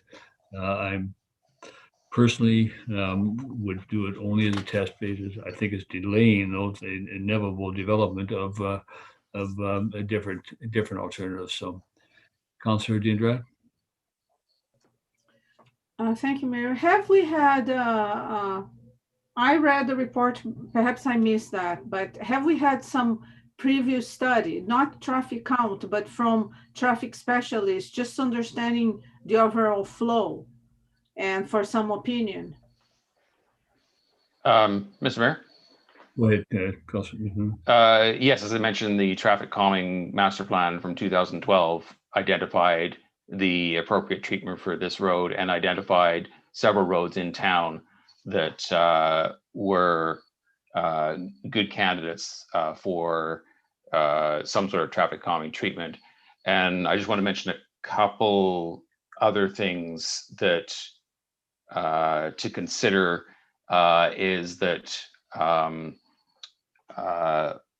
the view of roads has changed over the years, and South Fletcher, for example, is a fairly wide road. It's a road that's got good visibility, and therefore vehicles felt comfortable driving fast on it. And we had to do treatment to the roads to reduce vehicle speed. Our standards now and our way of thinking now is that the roads, and this is specific in our bylaw and a deliberate move of council and of staff, was to have roads designed so they could not comfortably be driven faster than the desired speed limit, rather than putting in measures after the fact.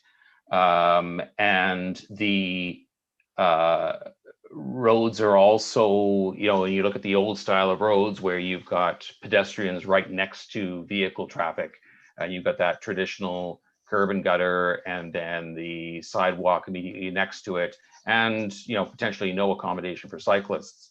That was the style of the day, and we've evolved, I like to say, and we're encouraging other forms of traffic, such as cyclists and pedestrians, and therefore we responded with our road standards to make a road that is comfortable for all users, and to not just put down the sidewalk dead straight next to a road, but consider the experience of a pedestrian and the safety of cyclists. And so, yeah, it's a very different world now for roads, and sometimes it's very costly to put in measures that will slow traffic sufficiently. I have noted before that the road dedication for Glassford Road is 5 meters wider. I couldn't tell you why, but at some point or other, it was determined that Glassford Road was a local road, and Garrow Point was the collector road. And if council wants to see that any differently, we need to be changing official community plan and so on, because the local roads have a specific function. Yeah, unfortunately, we're not going to be able to apply our road standards everywhere, just simply for lack of funds. I feel that we need to be looking at several different ways of achieving what council's goals are. So I don't know where that fits into the discussion, but I don't disagree with you. I'm not by any means suggesting we should change Garra Point Road, because I think it was intended to be doing what it's doing, and the four-way stop helps, and everything else helps to kind of settle traffic there. I just think that Glassford Road also serves a purpose for traffic, but it serves a community, a neighborhood, but I'd rather see calming than closure. Would be my motto, sort of thing. Councilor Diandrat? Thank Mayor. I think my next question, since I don't have the report here, is when the master plan proposed calming, did they propose closing is one of the calming measures? Yes. Okay. Did they give other alternatives or I believe so, yes. And those alternatives were discussed in the report, some of those alternatives. Thank you. Councillor Lumley. Yeah, just the one-way idea is kind of interesting with traffic calming, like only because you'd instantly create 2 bike lanes, like without having to put any like really expensive infrastructure in. Is that possible? Like, or is it one way just too nuts for that area? What do you like? You know what I'm saying? Like now you only need 1 lane of traffic, and you've got a 1 wide road for sure that would have instantly create a bike lane, and then I'm only assuming the other one would be the same thing. But yes, but you'll do nothing for traffic speed because you still have a dead straight road on Glassford. oh no, I was with traffic calming, like whatever. Oh, I see. Bumps. Yeah. Whatever. The impact on traffic flow would really have to be addressed, and as well as an examination of the OCP and the classification of the roads, because you're almost by de facto creating 2 collector roads. One going in one direction and one coming in the other. As I say, intriguing idea. It would require some more extensive study to determine what the impacts would be on that, and certainly not opposed to supporting a pursuit of that, but again, money at this point, and the fact that we can have more information, I suppose, out of a trial closure that at worst is going to inconvenience people for 9 months. Yeah, just never underestimate the power of a speed bump, because when Sunnycrest Mall just put those speed bumps in, because I used to go in and turn left to get up to the liquor store, and I just bomb around the corner. I mean, I'm not going to kill anyone, but now I don't, because there's that speed bump there. So I have to slow right down and go over that speed bump. So anyway, it was just kind of funny. We've been talking about all these traffic calming things, and then Sunnycrest Mall puts a couple speed bumps in, and everyone's going a lot slower. So anyway, thank you. Councillor Ludwig.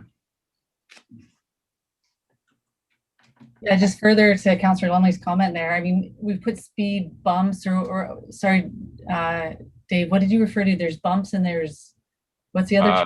Cushions. Cushions. I'm not sure what a cushion is, but we have something on Gower Point Road, just around the corner from Glassford. Are those cushions or bumps? So the ones on South Fletcher and the ones on the corner of Headlands and Franklin are both speed cushions. Okay. We don't currently have any speed bumps, I believe, in town. I encourage you to take a ride in one of the fire trucks to see what a speed bump does to their speed, because for some strange reason, I don't know if it's cost saving or what, but they don't create fire trucks with very good suspension. And so, man, you hit those speed bumps, you know about it. And of course, they're trying to respond very quickly. And then, of course, you have your ambulance, and they talk about every second counting. And if my memory serves me, fire doubles in size every 30 seconds, I think it is. And so seconds count. So generally speaking, staff don't recommend speed bumps, which are very effective at slowing traffic. I've got cushion slows traffic too, and that seems to be doable in these emergency vehicles, I take it, or we wouldn't have put them on our main roads. Yeah, so the intent of the speed cushions is that they are sized so that an emergency vehicle can pass with the speed bump between the wheels, and the wheels don't actually drive over the speed bump. You watch the bus, for example, and it navigates the Franklin and the Headland speed bumps or speed cushions without slowing because he just straddles it. So that's the reason for those, is so that the larger vehicles do not have to slow. I don't believe that they are as effective as other ways of traffic calming. I think that in conjunction with other things, yes, they could be, but not on their own. I don't believe. With the pinch points, I think they work. With narrowing, for example, it could be it certainly is a good add-on. Yeah. Those two coupled. Yeah. Well, Council, what do we want to do? We have the recommendations on the report on page 195 of your agenda package. I haven't spoken yet to the recommendation relative to the survey and the lot closure. I would like to recommend, Council, we delay that one. We don't proceed with that one until after we know what we're doing with Glassford Road, for sure. I mean, it's something we could pursue in the short term, but I think that until we have the road settled, I think the survey and enclosure of the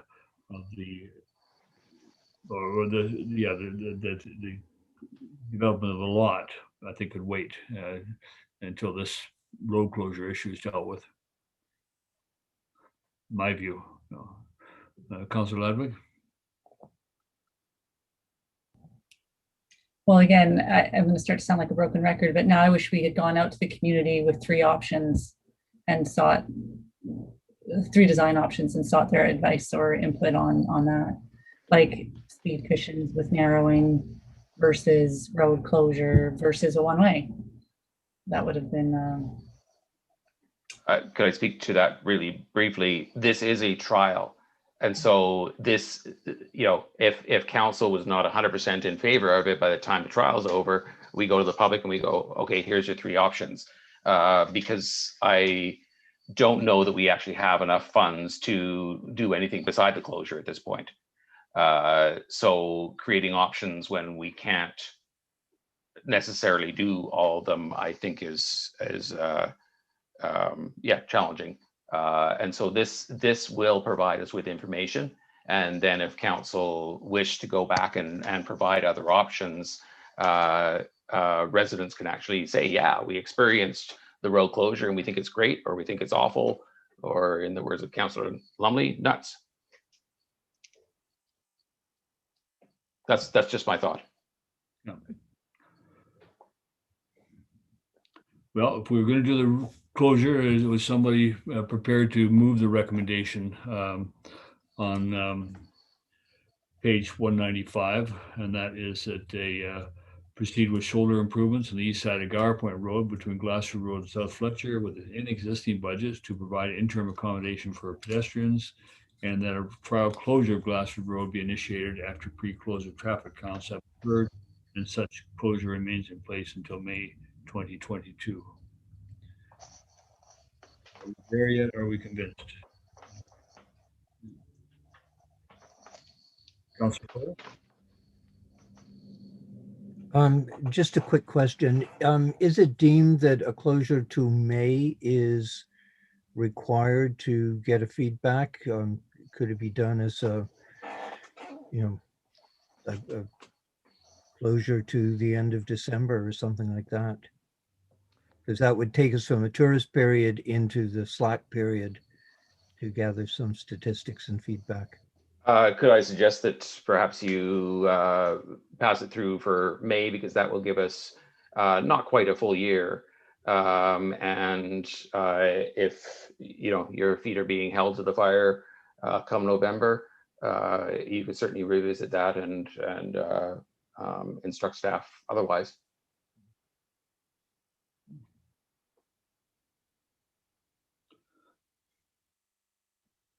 Council, what are your wishes?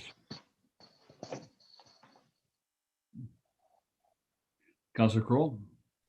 Well, there's been all indication that something needs to be done on Glassford. The comments from the residents at the public meeting that was held, of the people that attended, that it's a grim situation prior to the public meeting, I drove the road a couple of times, and I drove at the speed, posted speed limit.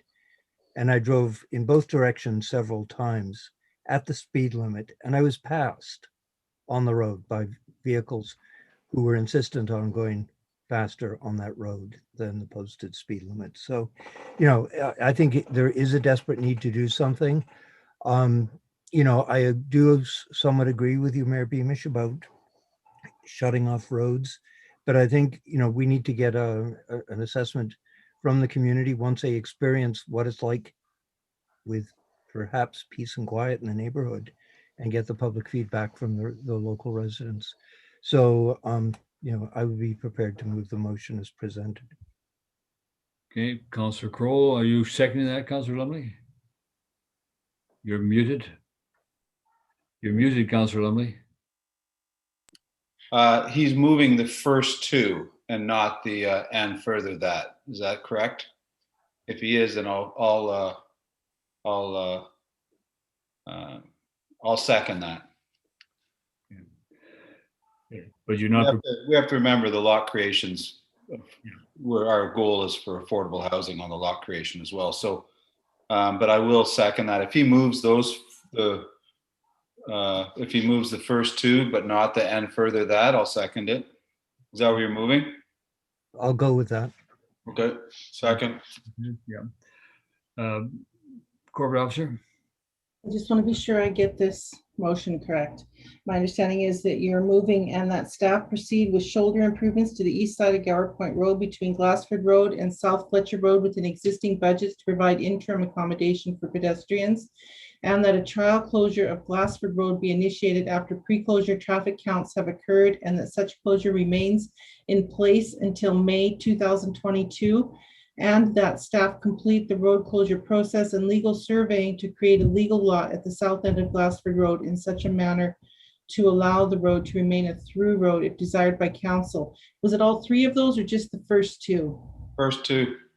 Okay, so drop the part about staff completing the road closure process and legal surveying. Mm-hmm. Drop that one. Okay, thank you for clarifying. Councillor Diendrad? I wonder if we could get an interim report at the end of the year. So just to have a sense of what's happening. Even though that's, you know, we can still leave the clause May 22, but if we get a report, we might have some insights.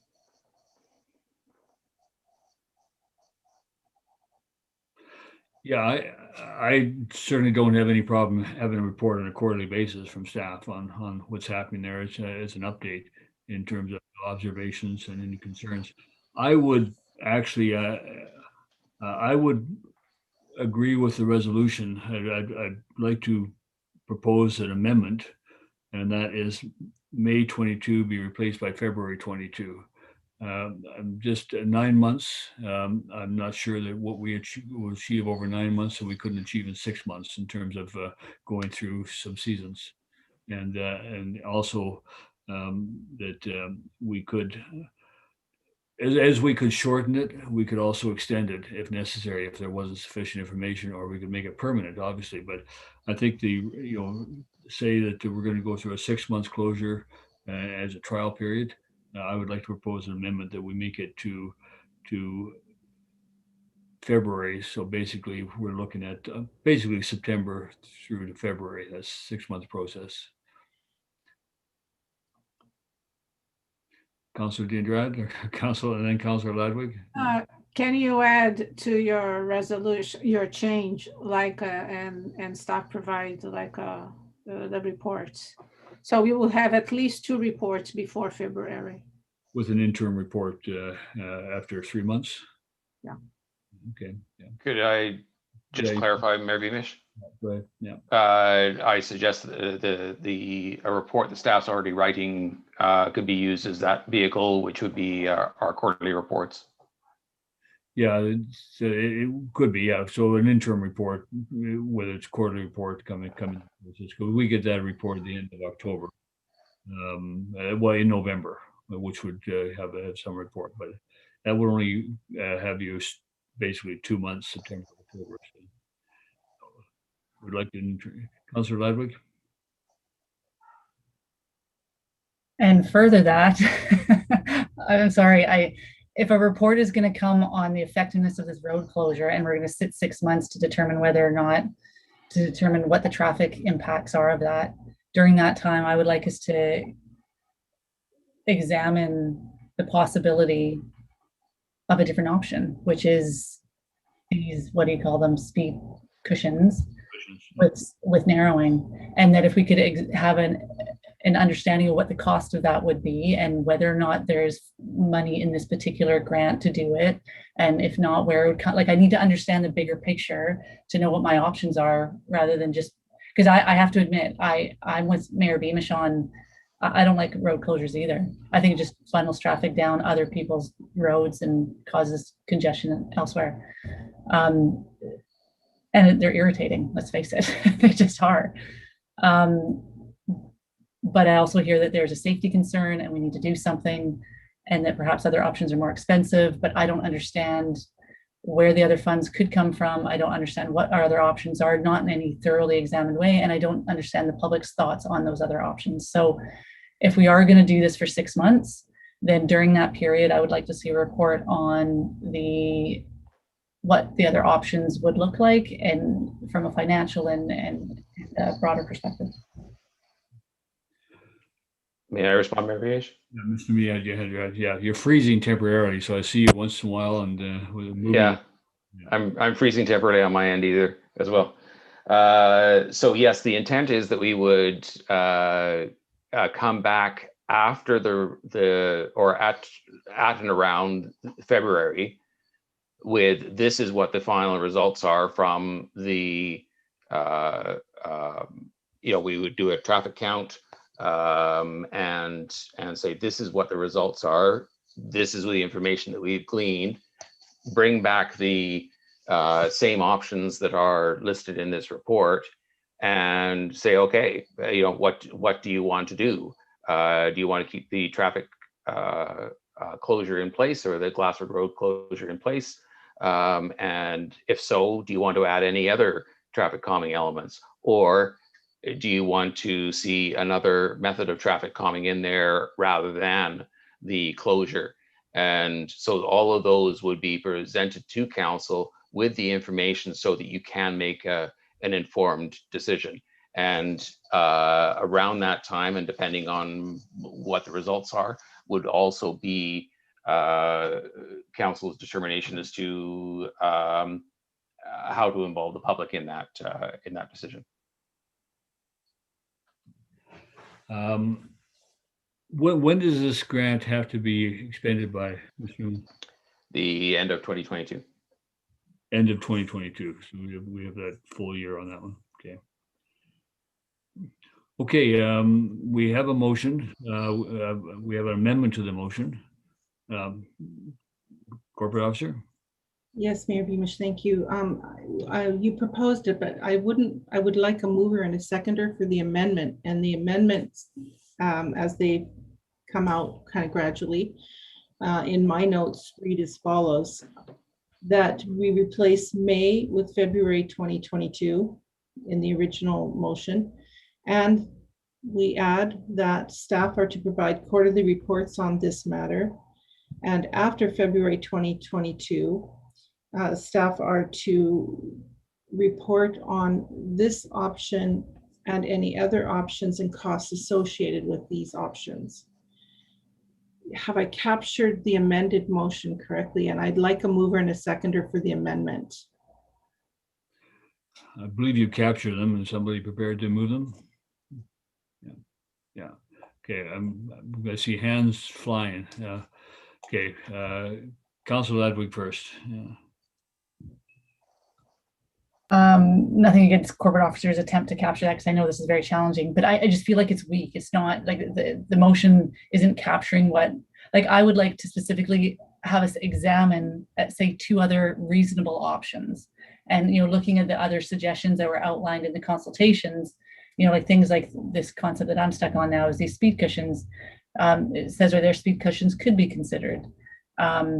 So what are some other options that you've heard that staff feel are reasonable, and that the community was comfortable with, that we could also examine. And if there is one or two other options that could be brought forward, what is the cost? Like, can we afford to do it? What is the cost of that? Like right now, it's just kind of, I don't know if we've got the money or not. And so I just feel like this will fall away. And after 6 months, we'll just either implement this road closure or not. Okay, Mr. Newman. This is not staff's intent at all, and you know, we would be coming back. This is the reason that we're doing this on a trial basis is so that we can try it out, and then when we come back to you and go, it was successful, or no, it wasn't, or these are the tweaks, we would be providing you with alternatives. And if we get too specific, then we're going to end up following down, you know, just speed cushions. If you can allow staff some of the latitude to be able to provide you with the options that have already been discussed in this report and in the traffic calming report, we have all those tools, we have all that information already. We're going to be reporting back. I'm not overly concerned about whether or not we will provide you with options, because that's the intent after the trial road closure. Otherwise, we have a trial road closure and we do nothing.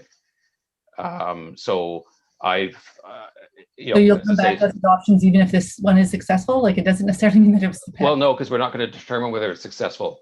We're going to come back and say to council, this is what the results were, and here's what your options are. You know, leave it in place, don't leave it in place, use speed cushions, create a new bike lane, whatever it happens to be, and we can provide you with those, yeah, as I say, various options. And then you can also determine there whether council picks out 3 options and we take it back to the public. It's as far as I'm concerned, we've got enough from a staff perspective, we've got enough direction. And we're happy to, you know, report back and give you options in the whole 9 yards. That's completely intent, and I hope is reflected in the report.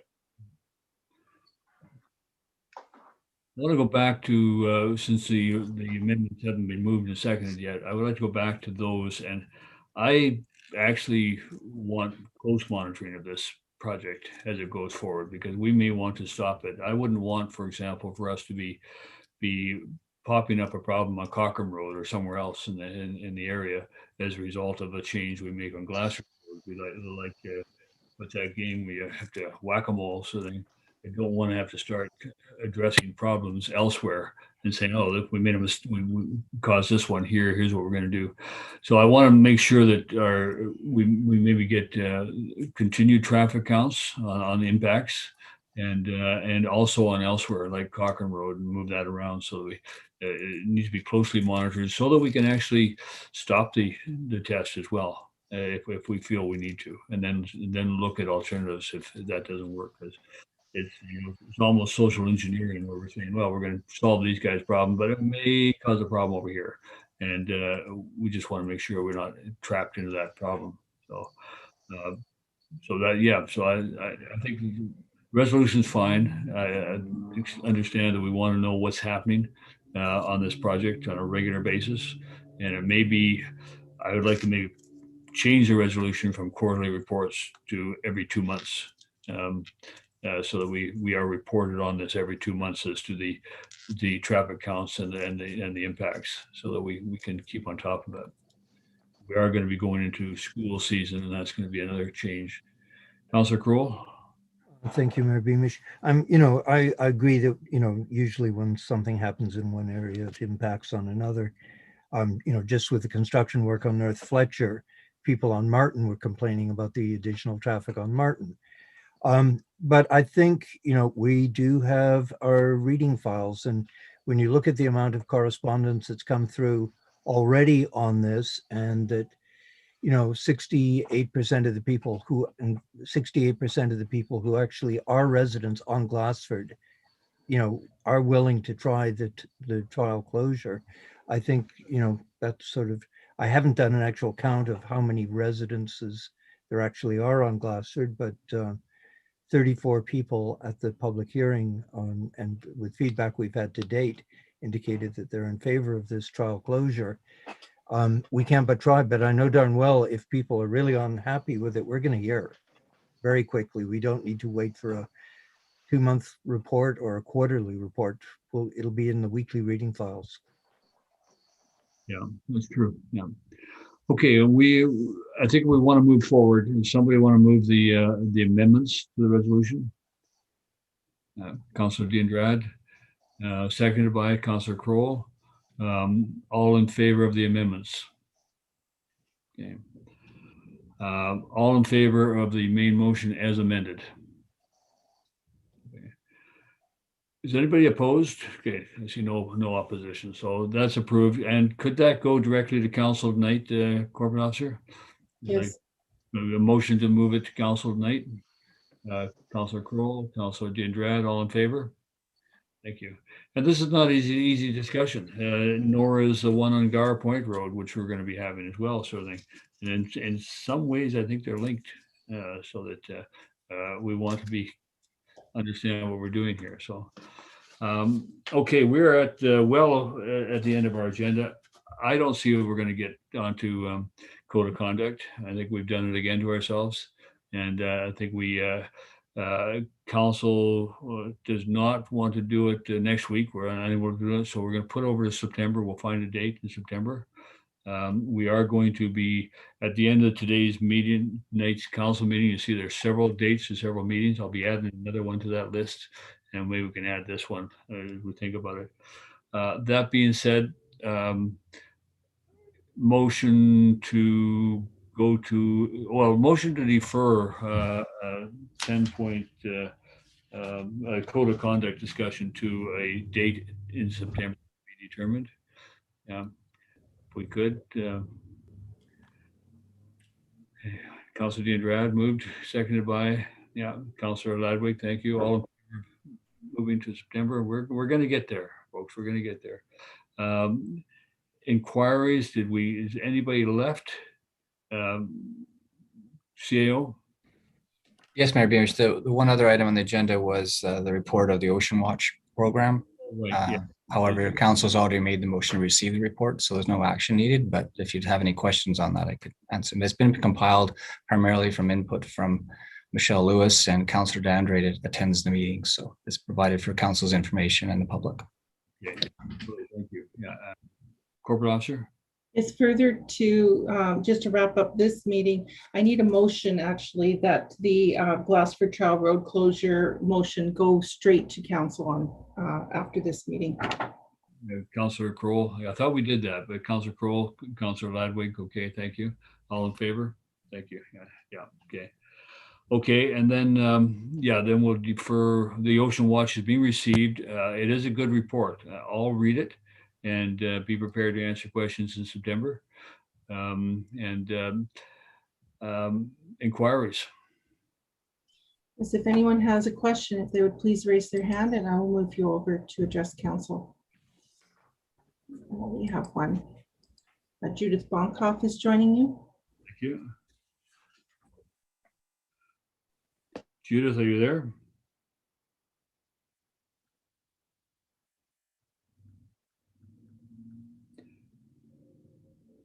You're still muted, Judith. Here we go. Have you got me now? Got you now, yep. Yeah. Okay, you're breaking up. I don't know why. Maybe it's my machine, but anyway. I hope, can you hear me without breaking up? I can hear you. Yes, you're fine. Okay, thank you. Hello, everybody. And I know it's a long meeting, but I just have a little positive report. And that because Daniel Tardif got up and he did his report on this trail that the community built. It was our community. And we went about 6 times in the morning with the leadership of the former mayor, Barry Janik. He put together this plan and went to the town and we built this trail, and me included, shoveling gravel, etc. And it was an amazing, partnership between the town and the community. That's Heritage Hills. I encourage all of you to go and walk that trail that's called Fairy Glen. And it is just an amazing achievement that we would never have been able to do if we hadn't had the leadership and all of us getting together. There were 25 to 30 people there every single morning. It was 6 mornings that we did it. So it was a great accomplishment. So I just thought I'd let you know that, and that we couldn't have done it without Daniel Tardif and Michelle and Barry Janik. Thank you very much, Judith, for that. I walked that trail. In fact, I was there this morning with my dog and my wife and my brother, and we went to the bottom of the valley, and then we walked back up the English Trail. So we've done that, been there, done that. I hope. All right, just wanted you to know a positive. Thank you. Thank you very much. Right. Okay, councilors, you've got a public meeting coming up, public hearing. I'm going to go for supper. Councilor Ladwig. Oh, you can't, you're not, yeah, that's right. You're excused too, aren't you? That's right. Yes. Okay. All right. And so a motion to adjourn this meeting, please. Councilor Crowell, thank you. Seconded by Councilor Gindrad, thank you. All in favor? Thank you very much. Long discussions, interesting. Yeah, not over yet. We'll see you at 7. All right, take care.